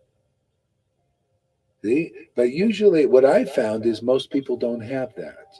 They may think, yeah, I love Krishna. I trust in Krishna. Yeah, well, have you attained prema bhakti? Well, that's something, I'll do that in this way, speculations. And I say, yeah, well, you want to do it quick? Come to a person that has prema bhakti. Associate with them, become part of the Sangha. Like what we're doing here is very rare. How many times can people get prema bhakti so easily? See, this is like the preaching of the devotee Rasika Nandana. He had a guru.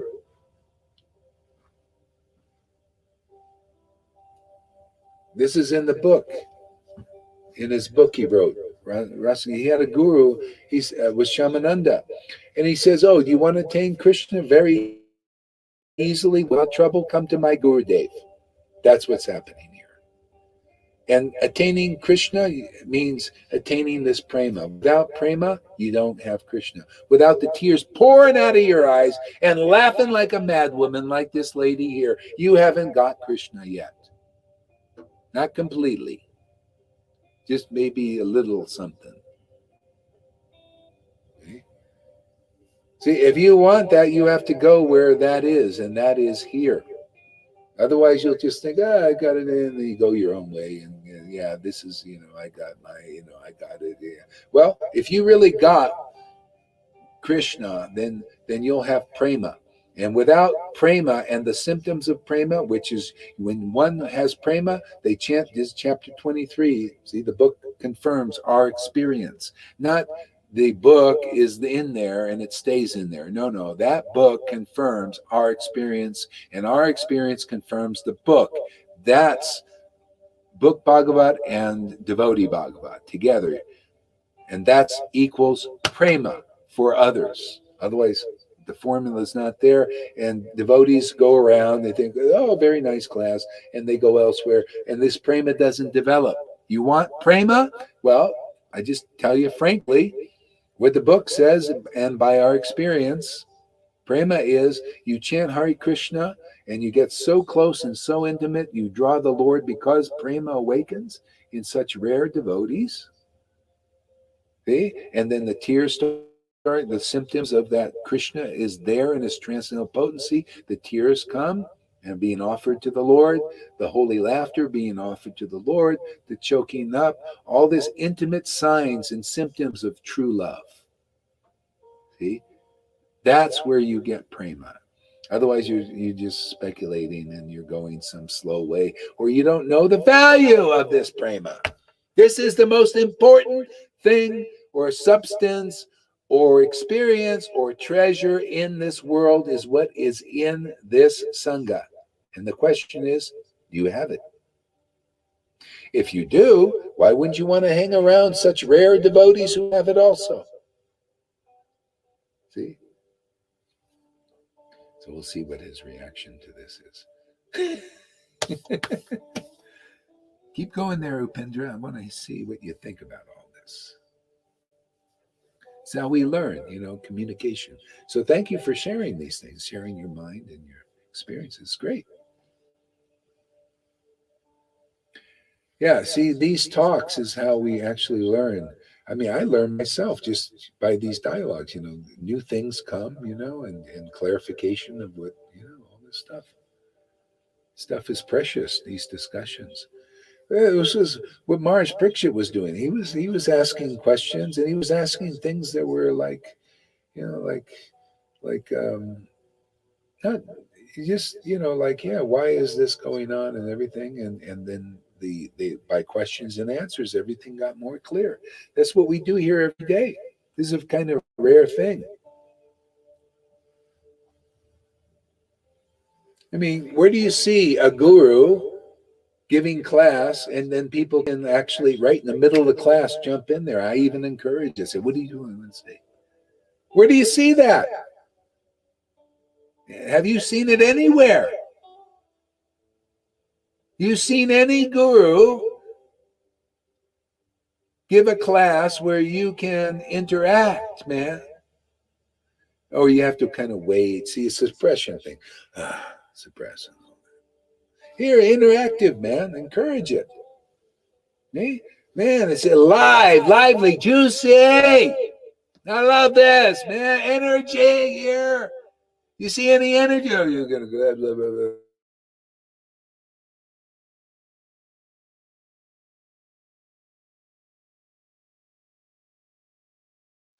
I think you're frozen, Guru Maharaj.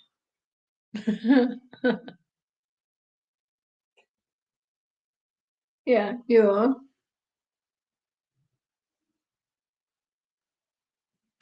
Hare Krishna, Krishna Krishna, Hare Hare.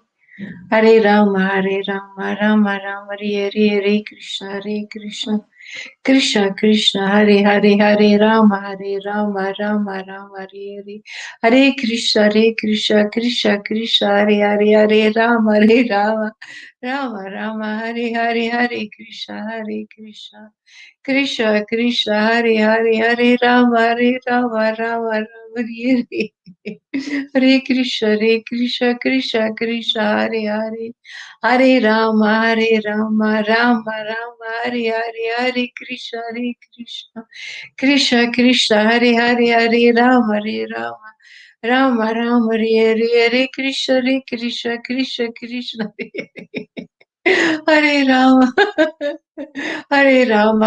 Rama Rama Hare Krishna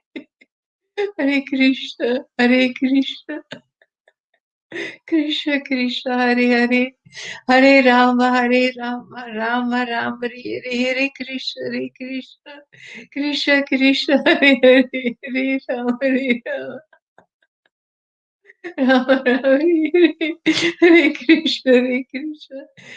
Krishna Hare Rama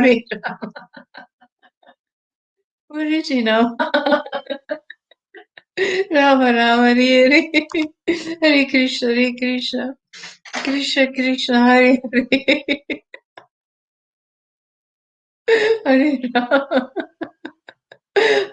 Rama Hare Rama Hare Krishna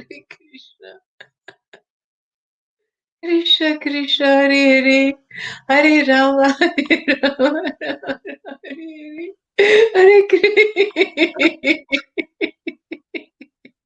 Hare Krishna Hare Rama Hare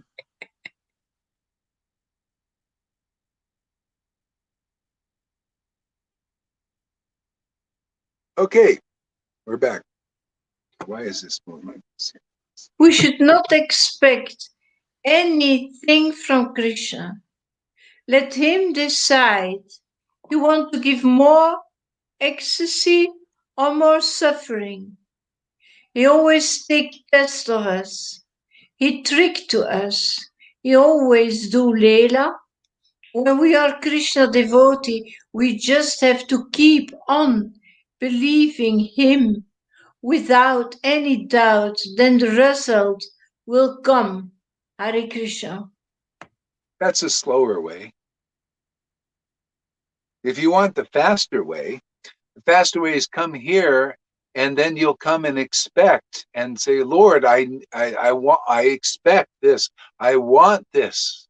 I desire this. I need this. I want what these devotees have. I believe. Yeah. Otherwise, we shouldn't expect. Then you're going, well, where's the desire? See, this is Raganuga Bhakti here. This is different. This is stronger. You're going to, Raganuga Bhaktis, you come here regularly, you see devotees worshiping Krishna very intimately, and then all of a sudden you long for, you long for those who are longing for Krishna. Then you make rapid progress.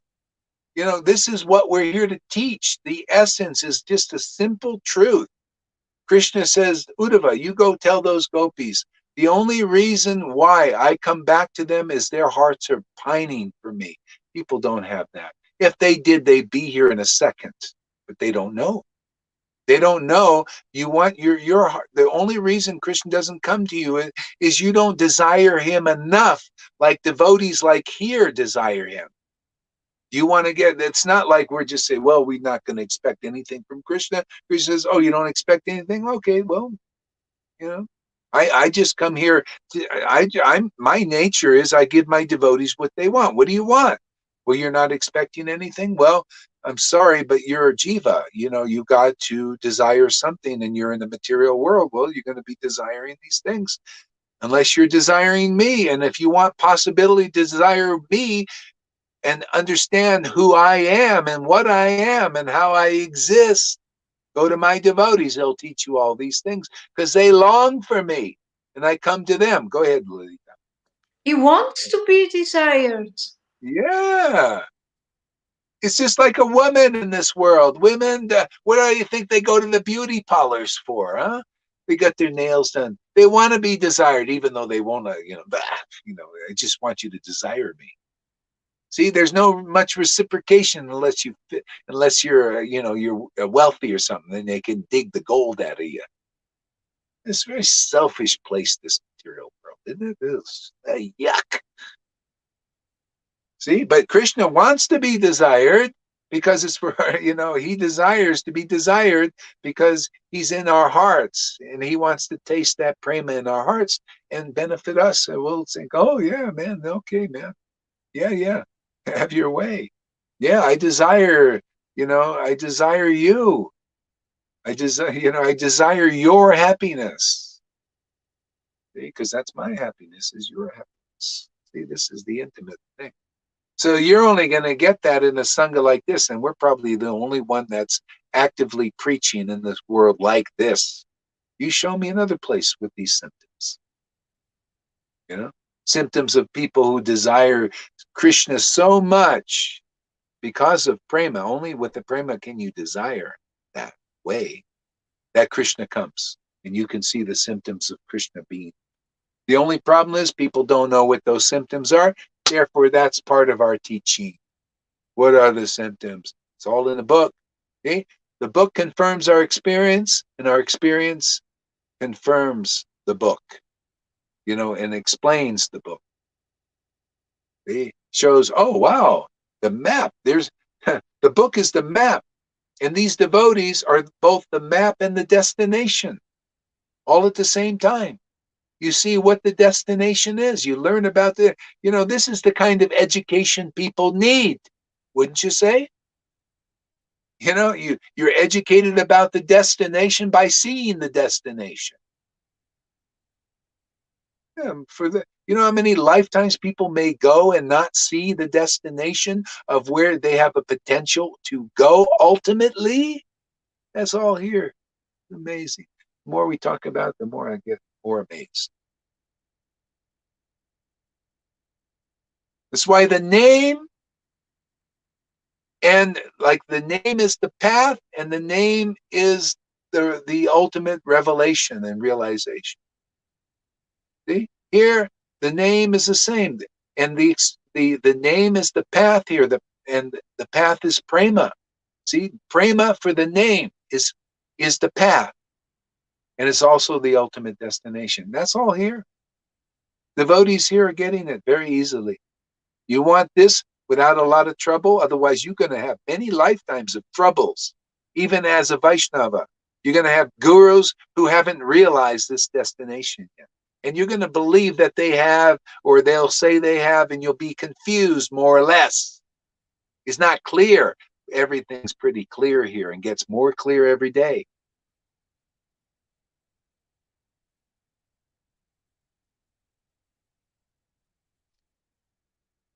Boy, this guy, Mahakrishna, is so obsessed with Eric. With Eric? What do you think this? What do you think this is, a dating service here? Oh, with Eric and Karuna as well, I think. Karuna too. Oh my God. And Govinda. Oh. Hey man, you got to focus on one.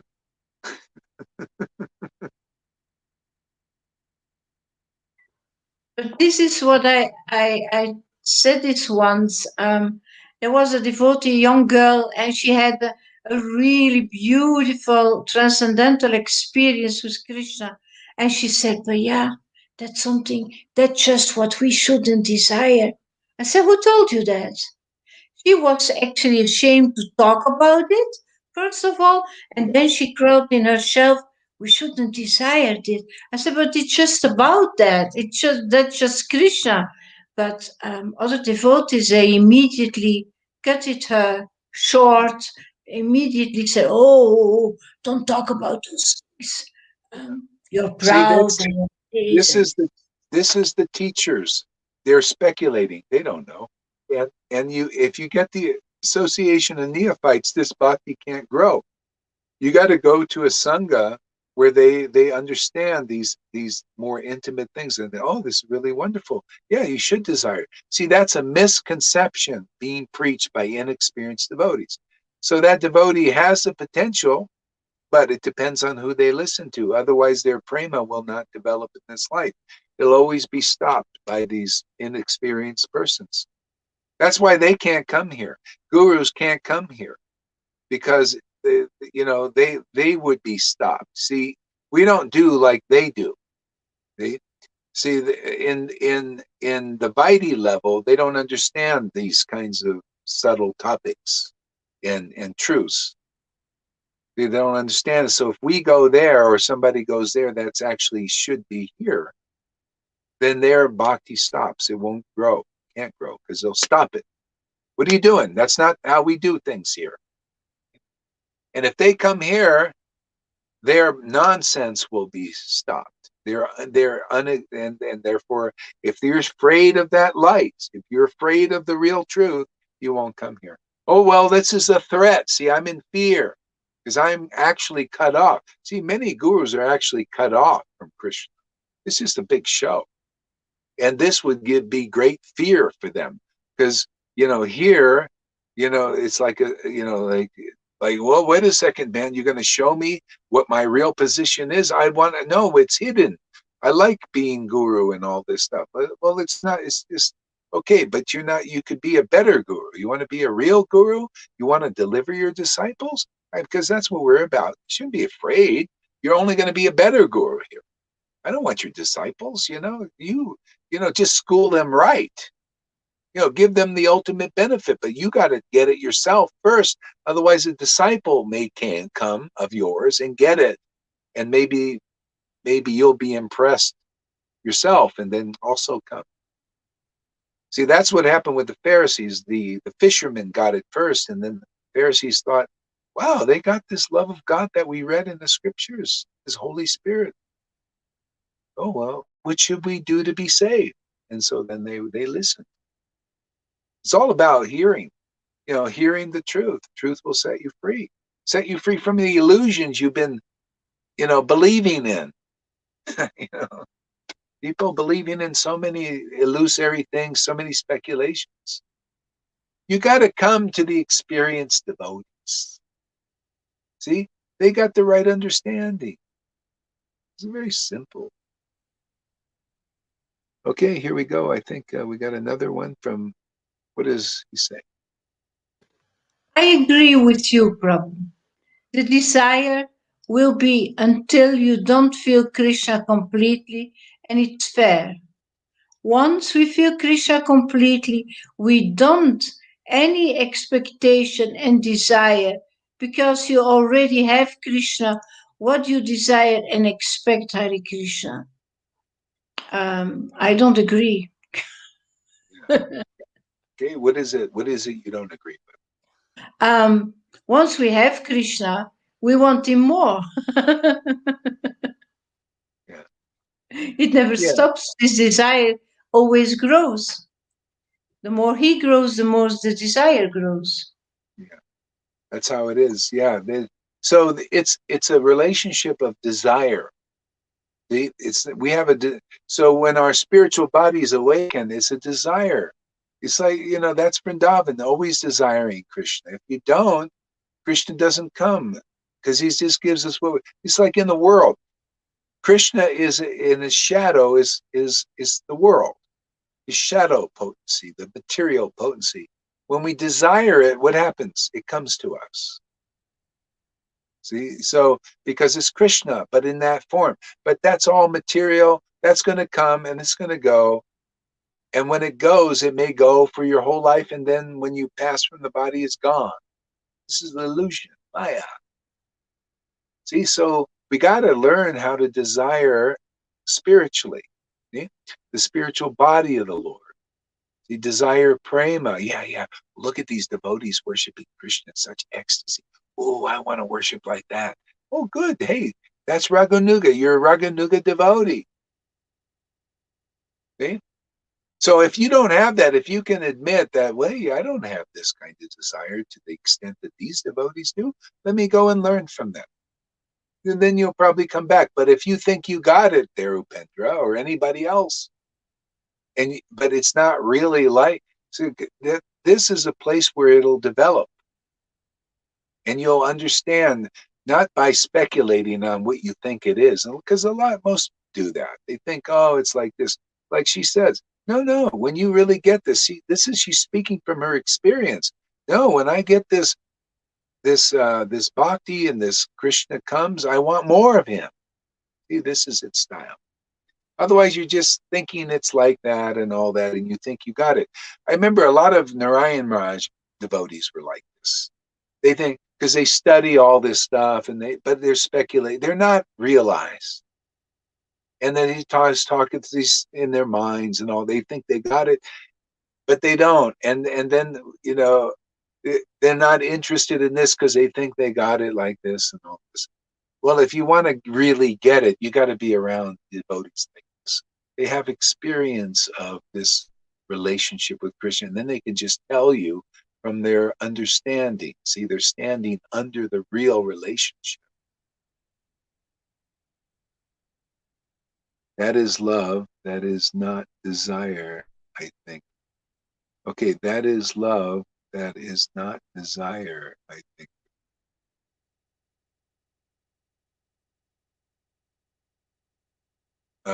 So what do you think of that there? Let's say love more than desire, unconditioned love. So, I don't know, it sounds to me you're kind of a little bit speculative, to be honest. You're kind of speculating on how you think it shows up. But to me, it's not my experience. And it's not to say that we all have to have the same experiences, but there's a kind of style of this relationship, this love, the prema, is very much connected to this desire, is very intrinsic in it. This is my experience, and the experience of other devotees, real ones, the ones who got this desire, and that is the cause of the Krishna coming in, and coming and meaning and joining. It's like in this world, if you don't desire a woman and she doesn't desire you, you're not going to meet, right? It's the same thing with Krishna, and even more. Unless you desire Krishna, you could say Krishna is desiring you, but you're not desiring him. How are you going to meet? Okay? It's a relationship. You come here, you'll learn. Go ahead. What? The desire is that what drives your devotion. It drives your devotion towards him. That's love. He's the love. He's that love. And you have this desire to have this connection with him, this devotion. You're driven towards him. Yeah, and this is what causes, see, the Lord is also desiring that, but our desire, it's a relationship. See, a lot of people, they're caught on this level, like a lot of Christians. Don't you know God loves you? Don't you know that God loves you? Well, not really. I don't know. I'm not desiring him. He's desiring you. They're basically saying, don't you know God is desiring you? God is desiring you. But if that's not your understanding, you're not connected. You're not in that. And it's like, oh yeah, okay, well that's nice. He's desiring me. Yeah, go ahead. There's a difference between saying, don't you know God loves you, and God desires you. Because God desires you means he wants you to come. He wants this communion. He wants this closeness. That's the difference. God loves you, yeah. Well, yeah. And so Raganuga Bhakti is simply this. You're around devotees who desire also to be with the Lord's desiring them. They're desiring the Lord. See, they're in relationship. See, they're married now. That's the way it's supposed to be. I like my wife, man. I like the husband likes their wife, and the wife likes their husband. See, it's based on transcendental desire. See? That's Raganuga Bhakti. You see devotees that have this awakened, their spiritual bodies awakened. They're desiring the Lord. See, they're the seat of that prema.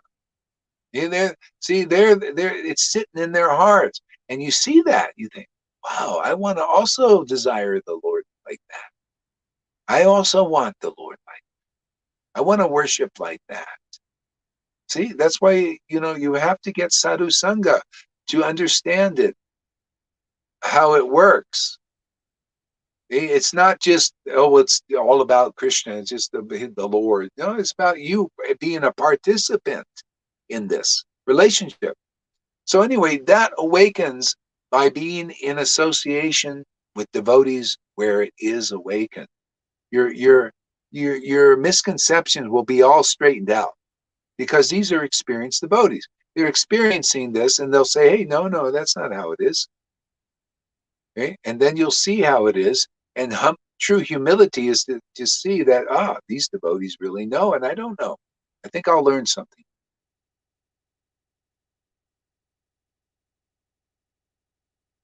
Okay, read this. I am here to learn from you. I think you don't love because you desire. You love because you love.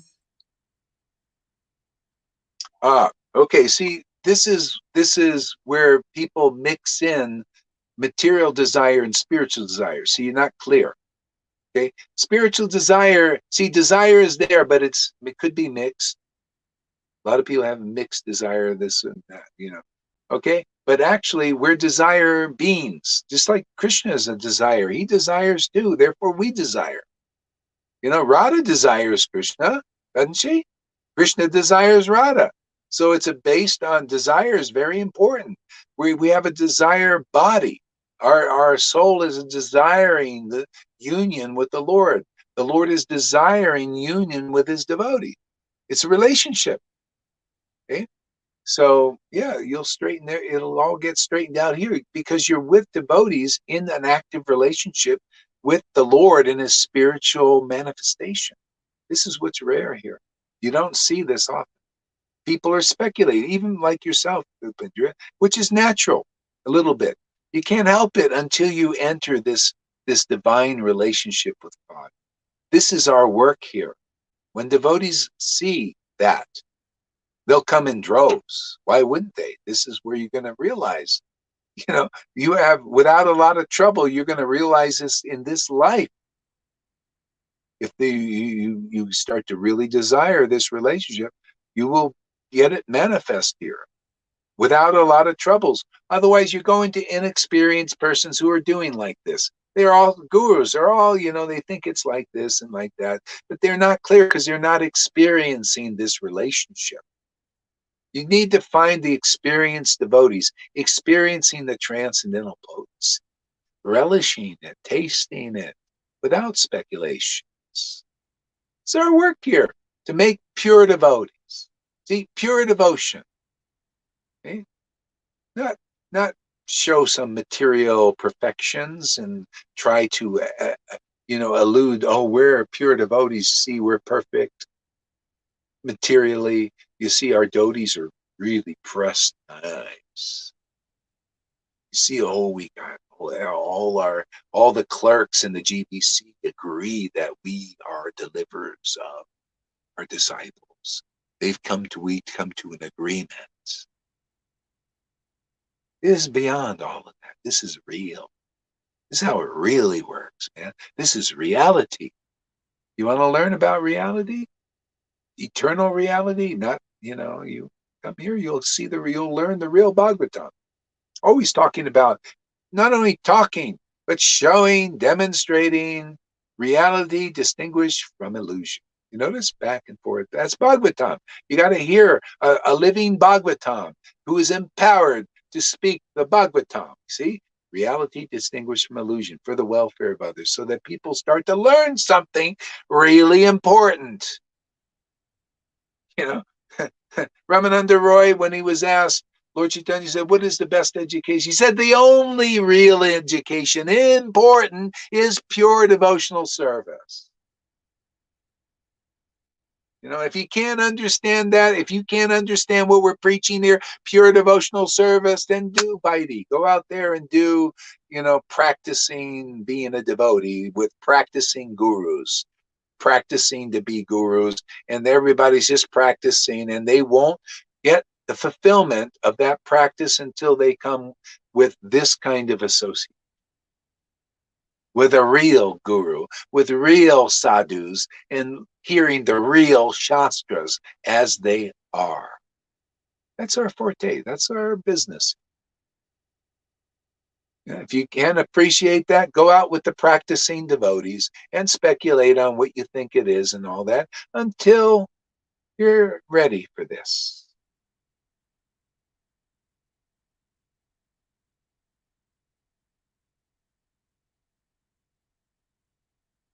So go ahead, read this there. We're not finished with Upendri. Everybody think they are pure devotee, but how will you be 100% sure you are pure devotee? Does pure devotee still have fear? Still have Fear. okay. Okay. Does pure devotee still have fear? Maybe here and Yeah. there. It's Yeah. possible. Devotees have fear that Krishna won't come. That's the only fear. Krishna will disappear and never come back. But that might be their only fear. I mean, like Mother Yashoda fears, oh, Krishna's leaving for the forest today. She's afraid that he might get hurt, or might not come back, and then she'll be, Mother Sachi was afraid that Lord Chaitanya would take sannyas. See, but this is not beyond, they're not material. I have no fear of the modes of nature when I've got Krishna. How can that exist? If I have Krishna and have this relationship going, he takes away my fear. Otherwise, if I go and start, thinking about the world, and sometimes, I watch too many videos and stuff like this, and I notice I start to feel a bit jagged, and some fear, and say, oh yeah, I see my meditation. What am I meditating on? What these fearful people are promoting? Yeah, fear will be. And then I say, oh, okay, enough of that. Let me meditate on Krishna. And it goes, then you transcend this world like that. You transcend worldliness. Okay, so you live a lifestyle like this. Even like now, this is our practice. Is like, hey man, the world is burning, man. Literally, there's a war going on. They're changing things. It looks like they want to make us slaves and all this in the world. Changing, taking from here in the world, people were more or less free. More or less. Now they want to take that freedom away and track and trace everything. It's kind of a fearful situation if you're caught, in that. They want to inject everybody, forced injections. I mean, does that feel like does that feel like a happy state? You're forced to have vaccine passports and they want to track your everything in your body, that if you don't have this, I think a lot of people are afraid. Unless you're one of these, well, just tell me what to do, you're like a robot. There's a lot of that going on too. They're completely under the control, but they're also in fear. That's why you see they're all masked up, double masked even. See, that's because when I look at that, I say there's fear. When I see, oh, Prabhu, I just got my second shot, man. Now I can, and they're believing, oh, things are going to go back to normal. Oh, no, not with all that. That ain't normal, and they ain't going back to normal like that. You got to become a normal devotee. You got to become real. This is the only way out. This is the fire is lit. That's why Prabhupada said in these kind of times in the world wars, this is a world war. It's going on with information, changing information, controlling, tracking, all this stuff. See, so this war is going. So Prabhupada said preaching's good then. I feel it myself. I feel my ecstasy is increasing every day. My connection, my communion is increasing every day. Preaching is getting better. People are realizing, hey man, where are we going to go?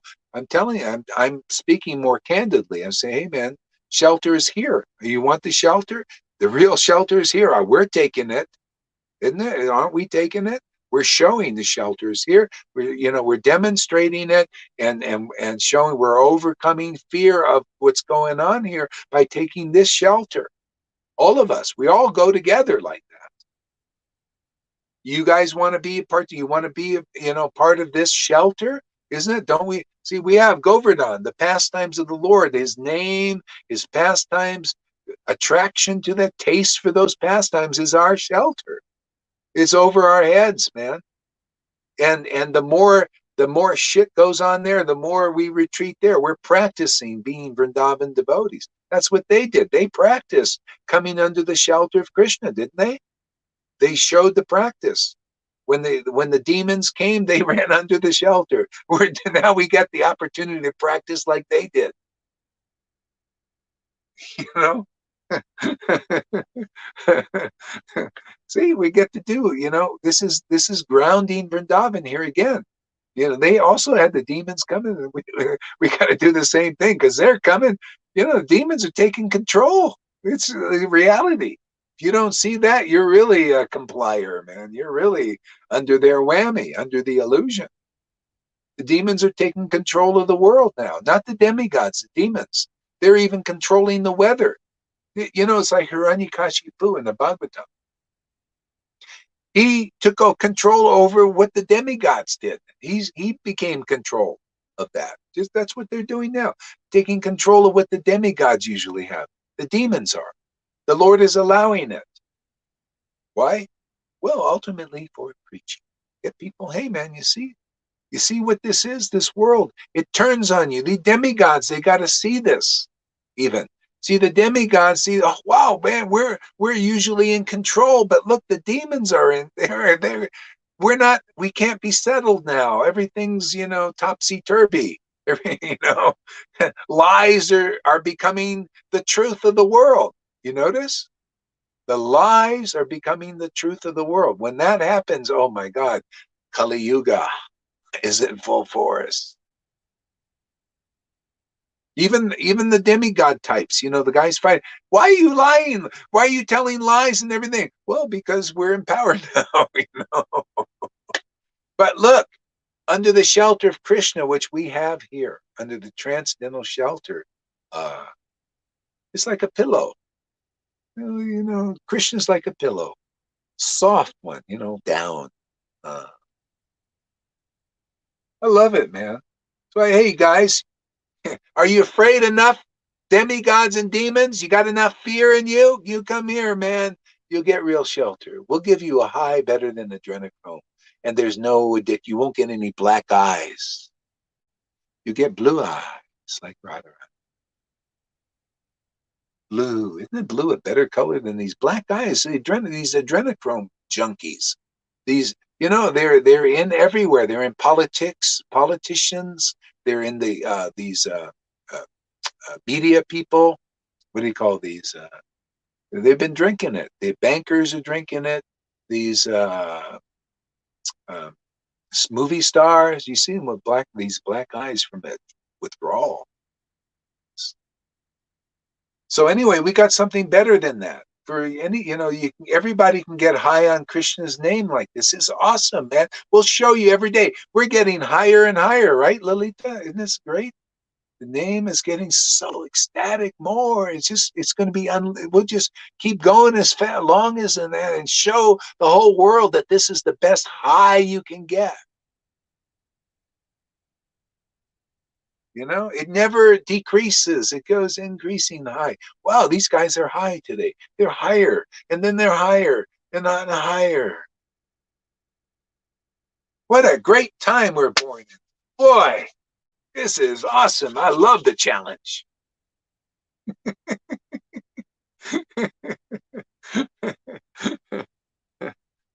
Okay, read Freddie here. We got him going here.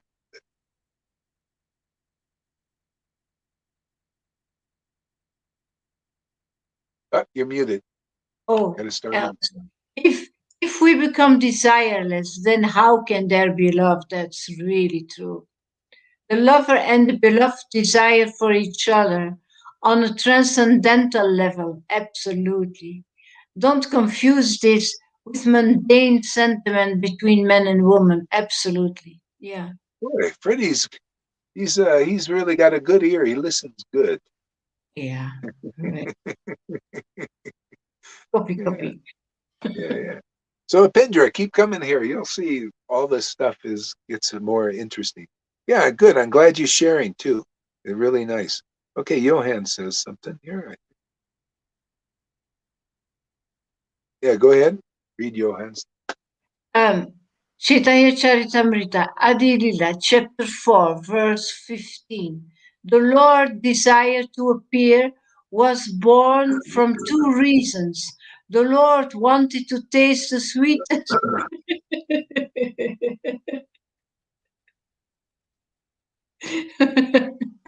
The sweetnesses of the mellows of love of God, and he wanted to propagate devotional service in the world on the platform of spontaneous attractions. Thus, he is known as supremely jubilant and as the most merciful of all. Okay, explain that there, Lolita. um, he wanted to taste the essence of the mellows of love of Godhead when he saw how Radharani actually relished this devotional service. And actually, not only Radharani, also Rukmini. When Rukmini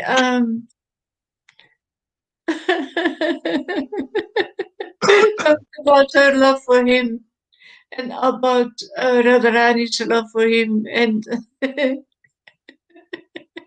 I think she brought him on the idea to relish it himself. And then Narada Muni was really sad because there was not enough Krishna consciousness in the world. And then Krishna, he said, "My God, I promise you, in Kali Yuga, I will descend. I want to taste it myself. I want to give it free. I want to give it to others. I want everybody to experience, actually, what Radharani and Rukmini experience. Thus he is known as supremely jubilant and as the most merciful." And then he showed his form of Lord Chaitanya to that. This was actually the prediction.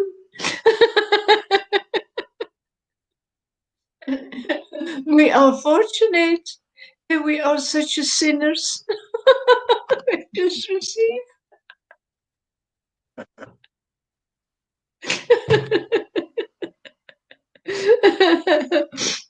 Yeah, he wanted to taste it himself. Yeah. Yeah, like Rukmini said to him in this Chaitanya Mangal.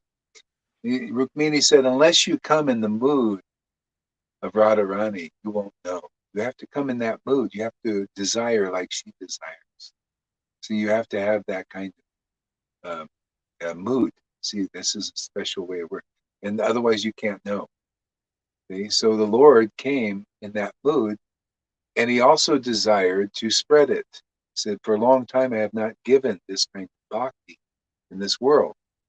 And so he came in the mood to taste it for himself, so he was curious. He said, yeah, what is this like that she's feeling? So he had to come in that mood. See, so he comes in, he tastes it, and at the same time, he distributes it because people see it and they get the emanation and they get purified. See? So therefore, he is known as the most jubilant and merciful of all. So jubilant is you have to taste this mood, this kind of worship that makes you really jubilant. You see, got to see the ecstasy. You don't see devotees like Lalita there. She's chanting the verses and she's laughing and crying all that. That's that jubilation of ecstatic worship. That's the spiritual potency. So the most jubilant and merciful, because by seeing that kind of worship, then you start to get it. So that kind of mercy is once every 4,320,000,000 years. Can you get this Vrindavan mood? Because it has to come from the expression of either the Lord in a devotee's mood or the devotee themselves in the same mood. Okay? So this incarnation is the most jubilant because of expressing this bhakti in this world, showing it to the world. See? And the most merciful because distributing it to people they're not qualified. You know, you can get this being in any mode of nature. Matter of fact, you could be in the mode of ignorance if you just receive it by being in association with devotees. You get it before those persons who are big sannyasis and doing austerities and have billions of followers. You know, you'll get it first simply because you come to the devotees when it's here. When you see the most jubilant devotees of all the devotees you can see, and the most merciful because people are getting it that are not even qualified. They're not big sannyasis here. They're not big gurus or Brahmins or anything. They just come to the right place and drink here. Okay? You go where real water is, you get real water, right? Okay? So that's why this, if this is preached again, and it is now, you'll see here the most jubilant of all the devotees in the world, unless they're also got this jubilation of this ecstatic worship. But I haven't seen it, not seen it expressed. And if it's not expressed, well, it's not being offered. Because you'll see, those who are not expressing this, they're offering rules, regulations, amendments. Or if they're trying to, you know, they think, well, you know, it's so hard to get this and everything, let us imitate. Let us be Raganuga Bhaktis in name. Or that's the way to do it. We speculate, oh yeah, we're Raganuga Bhaktis because we memorize Rupa Goswami's verses. And then we spout them out, all these verses from the Goswamis, and oh, we're Raganuga Bhaktas. Oh, really? No, where is the ecstasy? Where's that jubilation, man? You know, like I see, to be honest, in the Narayan Raj group, I analyze. Okay, what's going on there? And I see people talking about Radha, and they'll sit, but I look at their faces and I don't see this. Where's the supreme jubilation? I only see it in Lalita Ganga's face and some others here. See, I'm looking for, hey man, where is real Krishna consciousness? Where is Lord Chaitanya's mercy? Where is his jubilation? Where is his ecstasy? Because that's where the mercy is. The magnanimity, the munificence. Oh, that's here. Show me another place. I haven't seen it. Okay? Therefore, that's why we're grounding Vrindavan again in this world. We're bringing it to the ground, bringing it into the earth, touching the earth here. Okay? It's grounded in the seats. Lord's taken a seat in our heart. He's no more we're in Krishna and he's not in us. What is this? We're in Krishna and he's in us. See? Being perfect, okay, is not a material perfection. Being perfect is simply this. You're in Krishna, man. You're in his name and he's in you. See? Radha's in you. Devotion's in you. That's him. That's the Lord. Now you're complete. You're in your meditation in Krishna and he's in you. Radha and Krishna. See, your mind and your heart is in Krishna. Well, your mind is in Krishna, your meditation, and Krishna or Radha appears in your heart. Perfect. You're a devotee now. You're real. Otherwise, you're not alive. You're not born. You got to come to a place like this. Very rare. You don't believe it yet? Well, keep coming. You know, you'll see. Every day. I mean, look, 3 hours and 3 hours. We will give him the desire. Yeah. Yeah, you'll get it. I mean, because it's juicy. It's wonderful. Okay, go ahead. Read that. So they don't have trust if they think Krishna don't come. They are doing devote with doubt. If we surrender ourselves to Krishna, we have to surrender to him completely, then there will be no fear. Yeah, well, see again, surrendering to Krishna, oops, surrendering to Krishna with no fear. Well, prema has to arise, otherwise fear will be there. Fear will always be there until prema arises. Fear arises or prema. What do you want? You know, here you come here, prema will begin to arise, and then fear will go. Okay? Otherwise, no prema arising, you're still cut off from the spiritual potency, more or less. And then that'll be the amount of fear. Could be even in your worship. You might be worshiping the Lord with some fear and reverence. You know, you trembling, oh Krishna, please, I don't want to do the wrong thing, because I don't want you to spank me. See, a reverence and all this. I don't want to go to hell, therefore I'm worshiping. It's not a really. So the Lord wants more. I mean, He wants more, and you come here, you'll want more. You'll want more intimacy and all that, and then all this fear goes, material fears.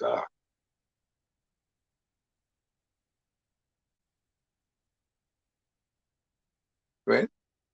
This surrendering, it is a process. You don't surrender immediately, just like a rot on the floor, and now I'm surrendered. That's not how it goes. It's a process. That's exactly it. Otherwise, it's an all or nothing thing. You come here, you'll learn how to surrender to Krishna. That's the whole thing. You'll learn with that process. You'll learn how to trust Krishna. You'll learn how to let go of things that are in the way. There are things in the way of this surrender. There are conditionings, our beliefs and material ideas and speculations. This is the thing. You come here and you'll start to let go of that. Because here, this is a place of letting go. This is a year of exorcism of all these things. It's a very rare place. This is, you can perfect your Krishna consciousness here.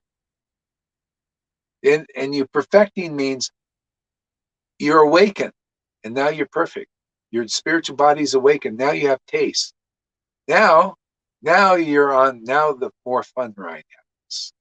See the fun rides. Now you taste your way. You're perfect. We're perfect. This goes on forever. See, the hard work is more or less finished. Go ahead, bud. Oh, yeah, the hard work. And then, that's why you see the devotees find it easier and easier and easier. Because as you let go of this condition, then it becomes more natural. Because we're meant to be we're spiritual. And see, more of our spiritual body becomes awakened. And it becomes natural to nourish it by Krishna relate, because you desire Krishna. Krishna desires you, but you don't know it until you desire, and then you meet the Lord every day. See, you're meeting, and in that meeting, the purification is there, the inspiration is there, the happiness is there, the revelation is there, everything, the fireworks, like they see in the movies when you meet and you get married, the fireworks are it's all material still. This is the spiritual fireworks. The party starts, everything is perfect and wonderful. And then you start to feel like Radharani said, let's just freeze this moment, Krishna, forever.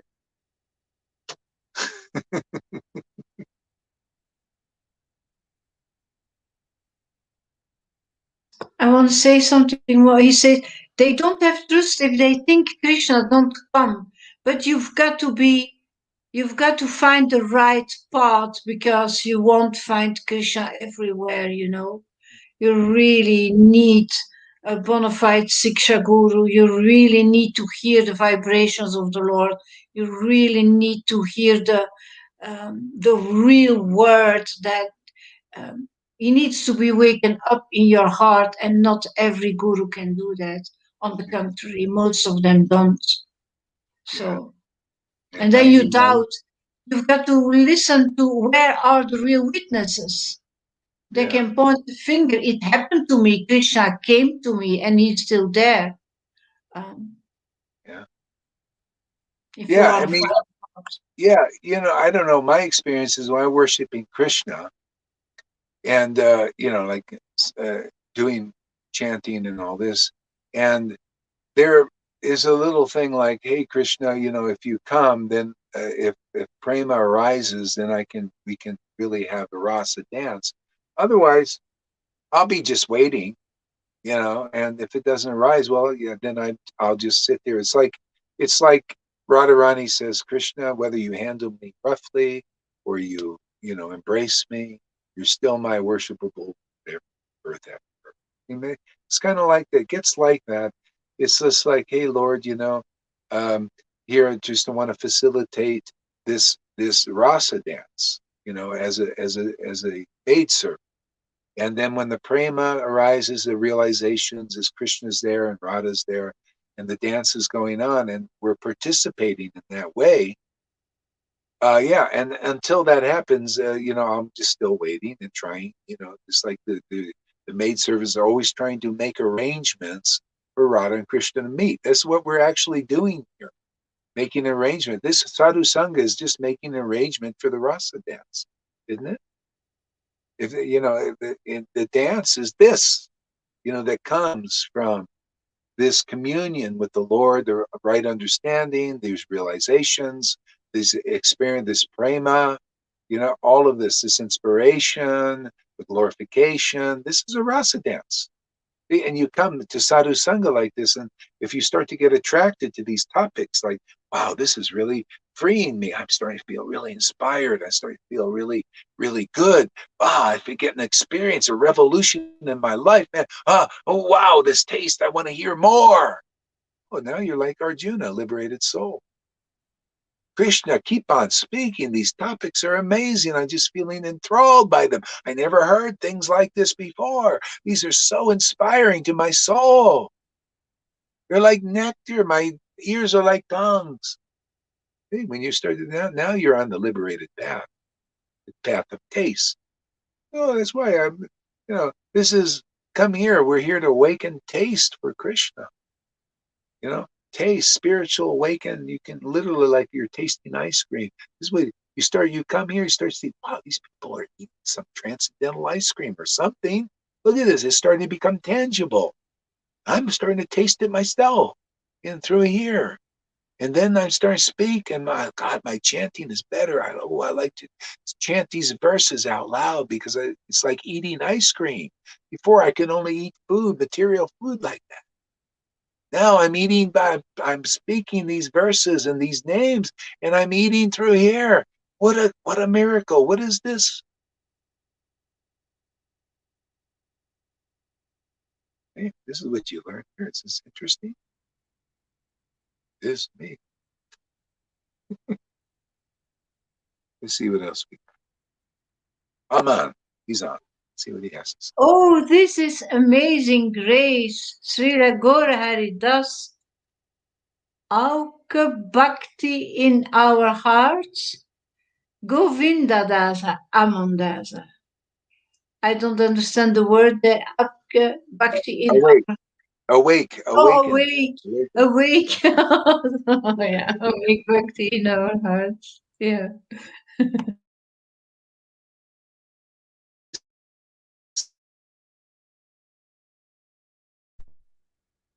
I love how he preaches. So Hari Krishna, Hari Krishna, Krishna, Krishna, Hari Hari Hari Hari Ram. Yeah, lively. Very lively. Him and Govinda are good team. Yeah, yeah, yeah. I tell you, you know, the devotees in their sangha, their spiritual bodies are awakening. This is so rare and so beautiful. See, as we're getting purified, you start to appreciate that. It becomes very attractive. See, then you start to see the all attractive nature starts to appear on the bodies of devotees, and they're attracting, you know, and you start to realize what all attractive means. The attracting can attract demons and attract demigod types. We're not, I don't really judge anybody. We're not here, just like Jesus said, I'm not here to judge the world. I'm here to save the world. We're here to save the world. We're not here to judge people. We only make judgments so you can judge, this is material and this is spiritual. That's all. You need to make that kind of judgment, right? You need to know this guru is a liberated soul and this guru isn't. This is good for the guru, right? It's good for their followers, good for everybody. You may not like it, but medicine is a little bitter, but it's good for you, right? Yeah, yeah. Yeah, so this is whether they asked for it or not, Lord Chaitanya gave this. Whether they asked for it or not, Lord Chaitanya's given it to everybody again. What to do? It's a little hard to understand. The scriptures say that in those where prema has awakened in their hearts, not even the greatest scholars can understand. Not even the greatest sannyasis and gurus who don't have this can understand either. So it's not surprising. But do we stop speaking? Do we stop teaching? No! Lord, whether you ask for it or not, you're going to get it. And you'll see in due course, it's wonderful. Nothing.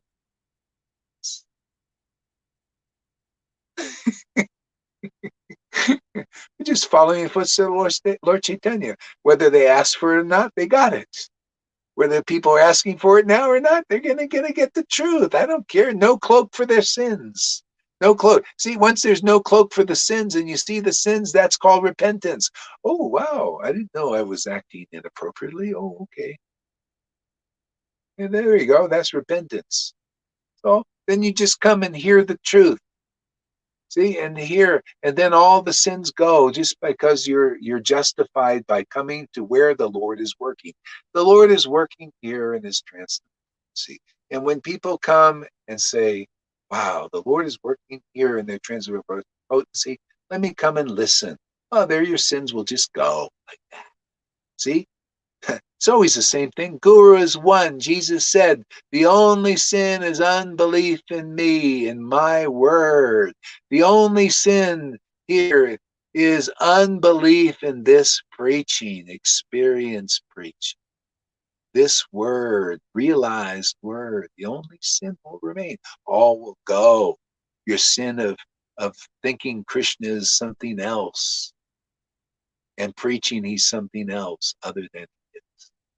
See, that's an illusion. Your illusionist mentality will go. You'll hear the real Bhagavatam. You'll hear the real essence of it. You'll see the essence of it. The real essence of Bhagavatam is a devotee chanting Hare Krishna in ecstasy. Now you're seeing the real Bhagavatam personified. You should hear from such a person. We have not just a person here, we have persons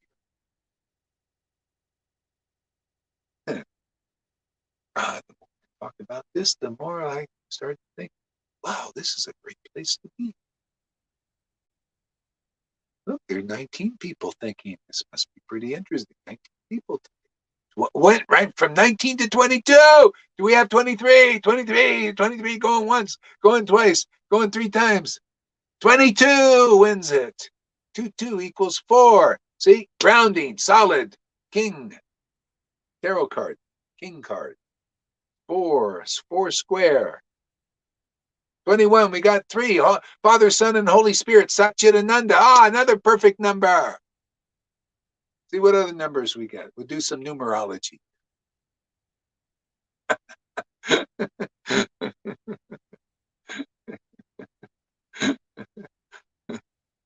All right, what have we got? Bhakti Tom. This is fun, isn't this fun? We can probably sit here another 2 hours, but I can't because I got.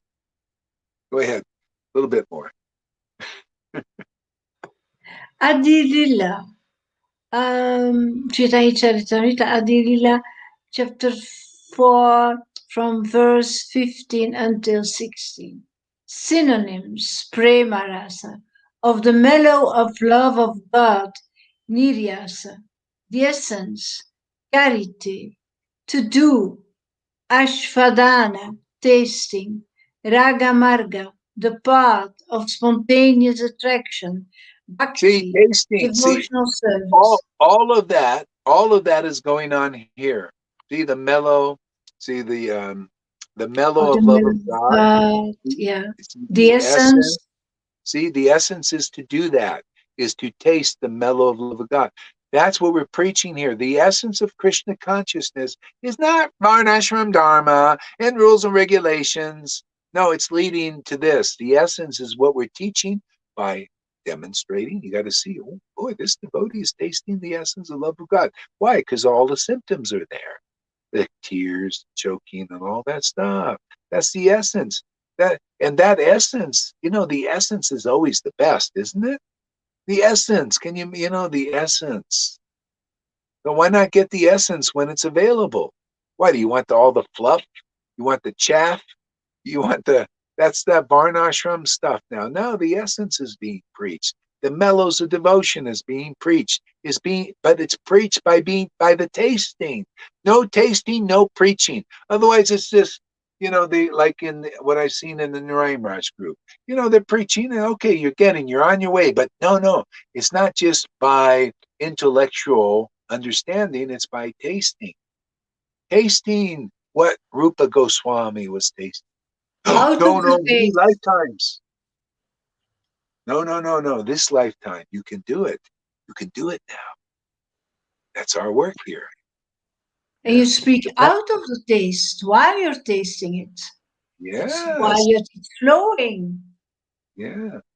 Lord Yeah. Chaitanya was talking in ecstasy. He tasting that ras. The path of spontaneous attraction. See, this is the path of spontaneous attraction. We're chanting, we're practicing by chanting and hearing and all that, and then spontaneous attraction awakens. See, people need to see that. Otherwise, you're not seeing the path. You got to at least see the path. Otherwise, you're preaching and showing something else or not showing at all the real. See, we're showing the essence of Krishna consciousness here, teaching the essence. Devotional service in the world to do propagation. Yeah, see, propagation of this. So we're to do, this is to do this propagation in this way. This is the only way. The essence has to be shown and preached. Go ahead. No. I wasn't. I was doing this. Okay. Okay. Okay. Sorry. Need to take attention of it.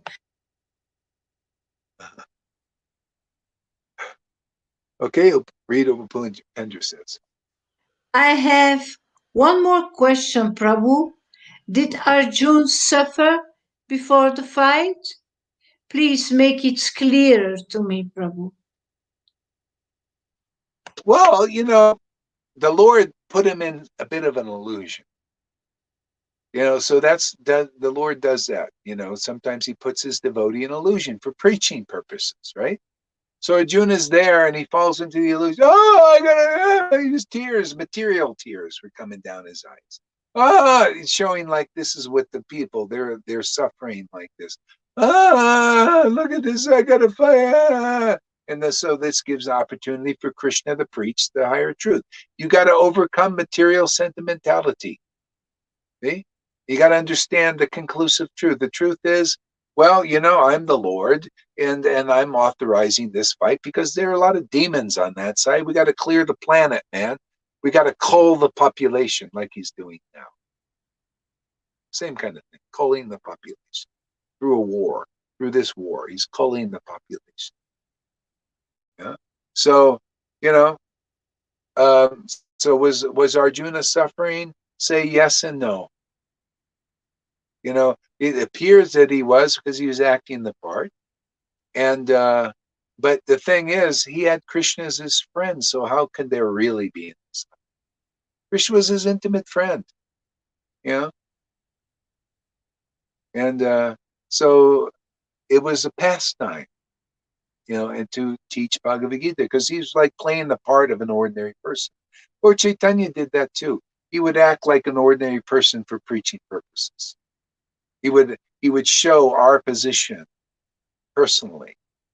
And if you were stupid, you think, oh, you see, Lord Chaitanya is an ordinary person because he acted like, you know, they're afraid or this. This is pastime. Once you get the association of the Lord's transcendental thought, what kind of real suffering? Arjuna had that.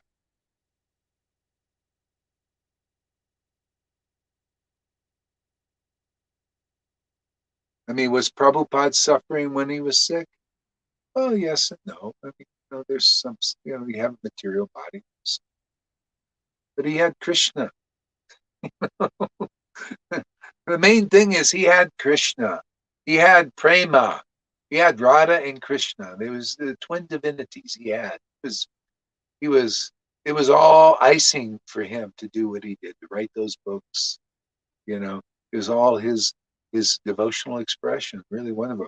And you know, my happiness is to preach these books, man. Just take these verses of Prabhupada and the Goswamis, love them now, play with them.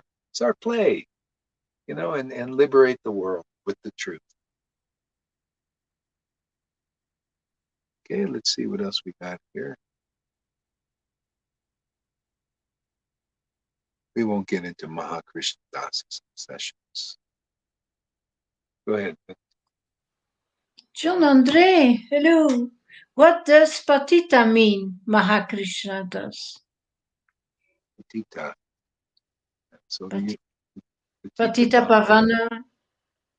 Something to do with Patita. I forgot. Something to do with mercy or something.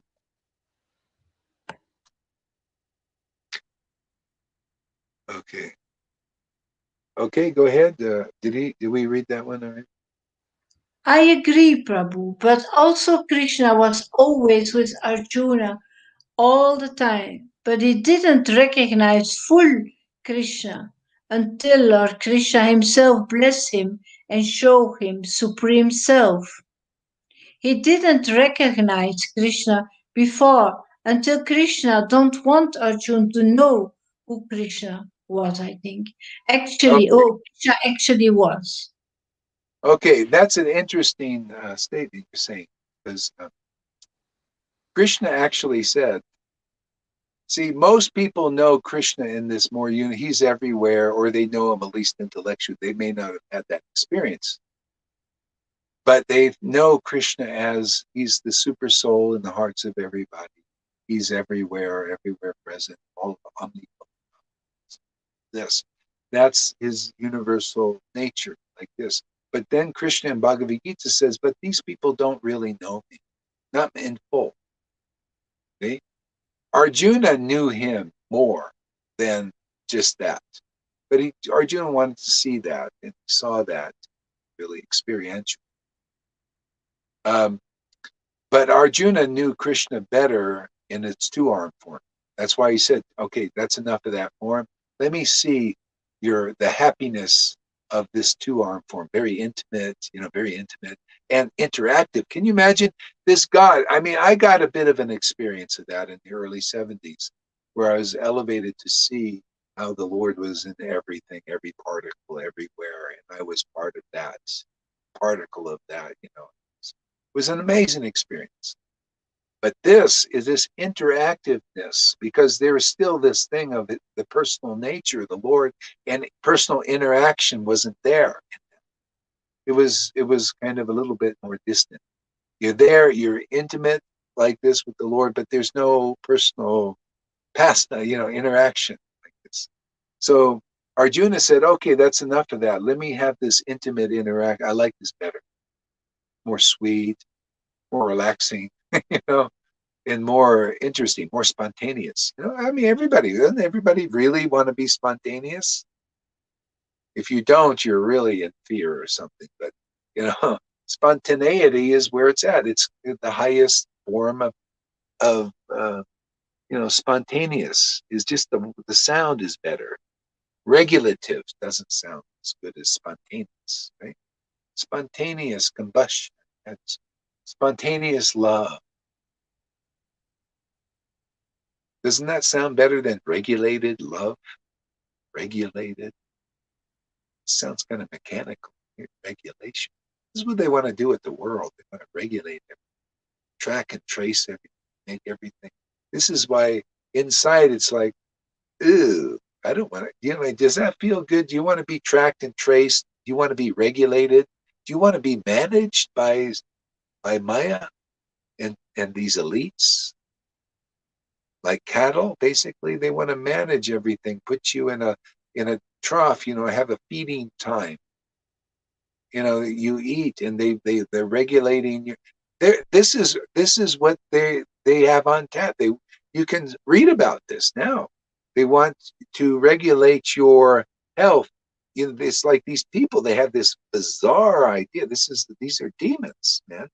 Bizarre idea. They want to track and they want to see what's going on in your body and be out there with the gauges and let's say make you feel like this, control everything. This is imitating God. This is how bad the Maya is. Right? People want to create a reality like that, which is hell. Where does then people have no freedom? This is what they educating. People, they're losing even their autonomy in education. They're just like, okay, authority, tell me what to do. Put the mask on, give me the injection. Just put me in fear. I'm in fear. So what do I do? What do you want me to do? You can't think straight. You can't critically think, make decisions. This being able to do that is a byproduct of bhakti, actually. Otherwise, I never studied in school. Usually you got to go to school, but not the schools that they've got here in the world in the last 30, 40 years. Here, they've been educating people to be compliant, educating people to be morons, basically. That's what I've seen now. I've seen the young people, nothing much there, unless somehow or other they're not going. They're just like compliance. Oh yeah, this is mainstream media. Just tell us what the narrative is and we'll follow. Just push a button and we act. See, like this. Just tell us what to do and we do it. We're compliant. Obey. You ever see that there's a movie called They Live, and everything was people were being conditioned by the billboards and by advertising, just with simple slogans: comply, obey. All these things, everything about control, being controlled. Follow.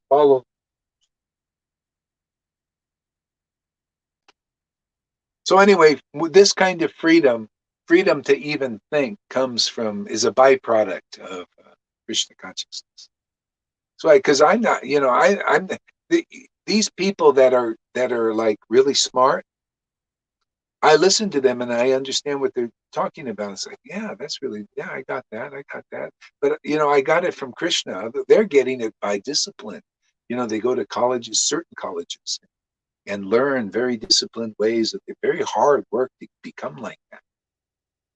See, everything is hard in this world. Even to become intelligent is hard. But God, it's so easy. God, man, just become a devotee and you get everything. You become a great speaker. You become the best speaker. Can you imagine? I didn't study to speak like this. Could you imagine? You have to go to Toastmasters class and study and everything, and then you don't become like a speaker that's spontaneous. You got to use teleprompters and notes and all that stuff. Where's the teleprompter? Don't need it. Krishna's the teleprompter. He just, your relationship is better than everything, man.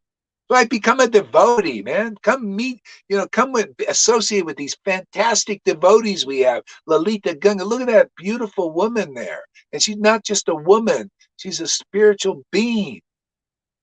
Govinda, and all these wonderful devotees, so many here.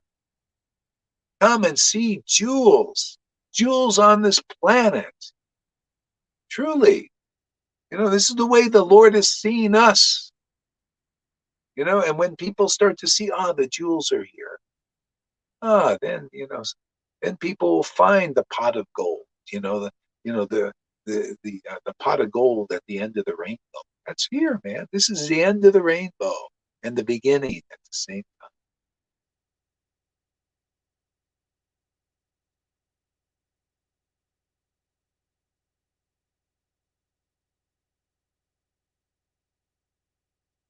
Man, you guys attract me like a bee to a flower.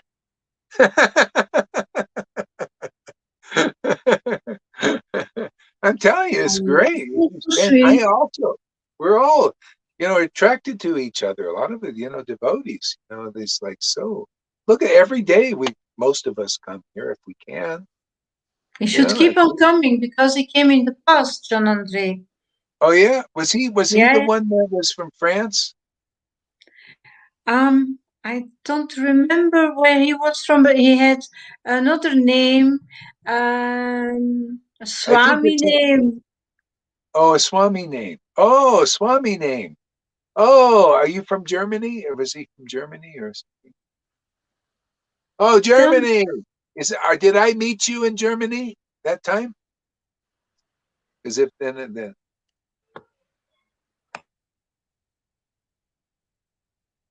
Let's see what he says. If he says that. Munich. Okay. Yeah. All right. I remember you. Good, really? Yeah. Good. Yeah.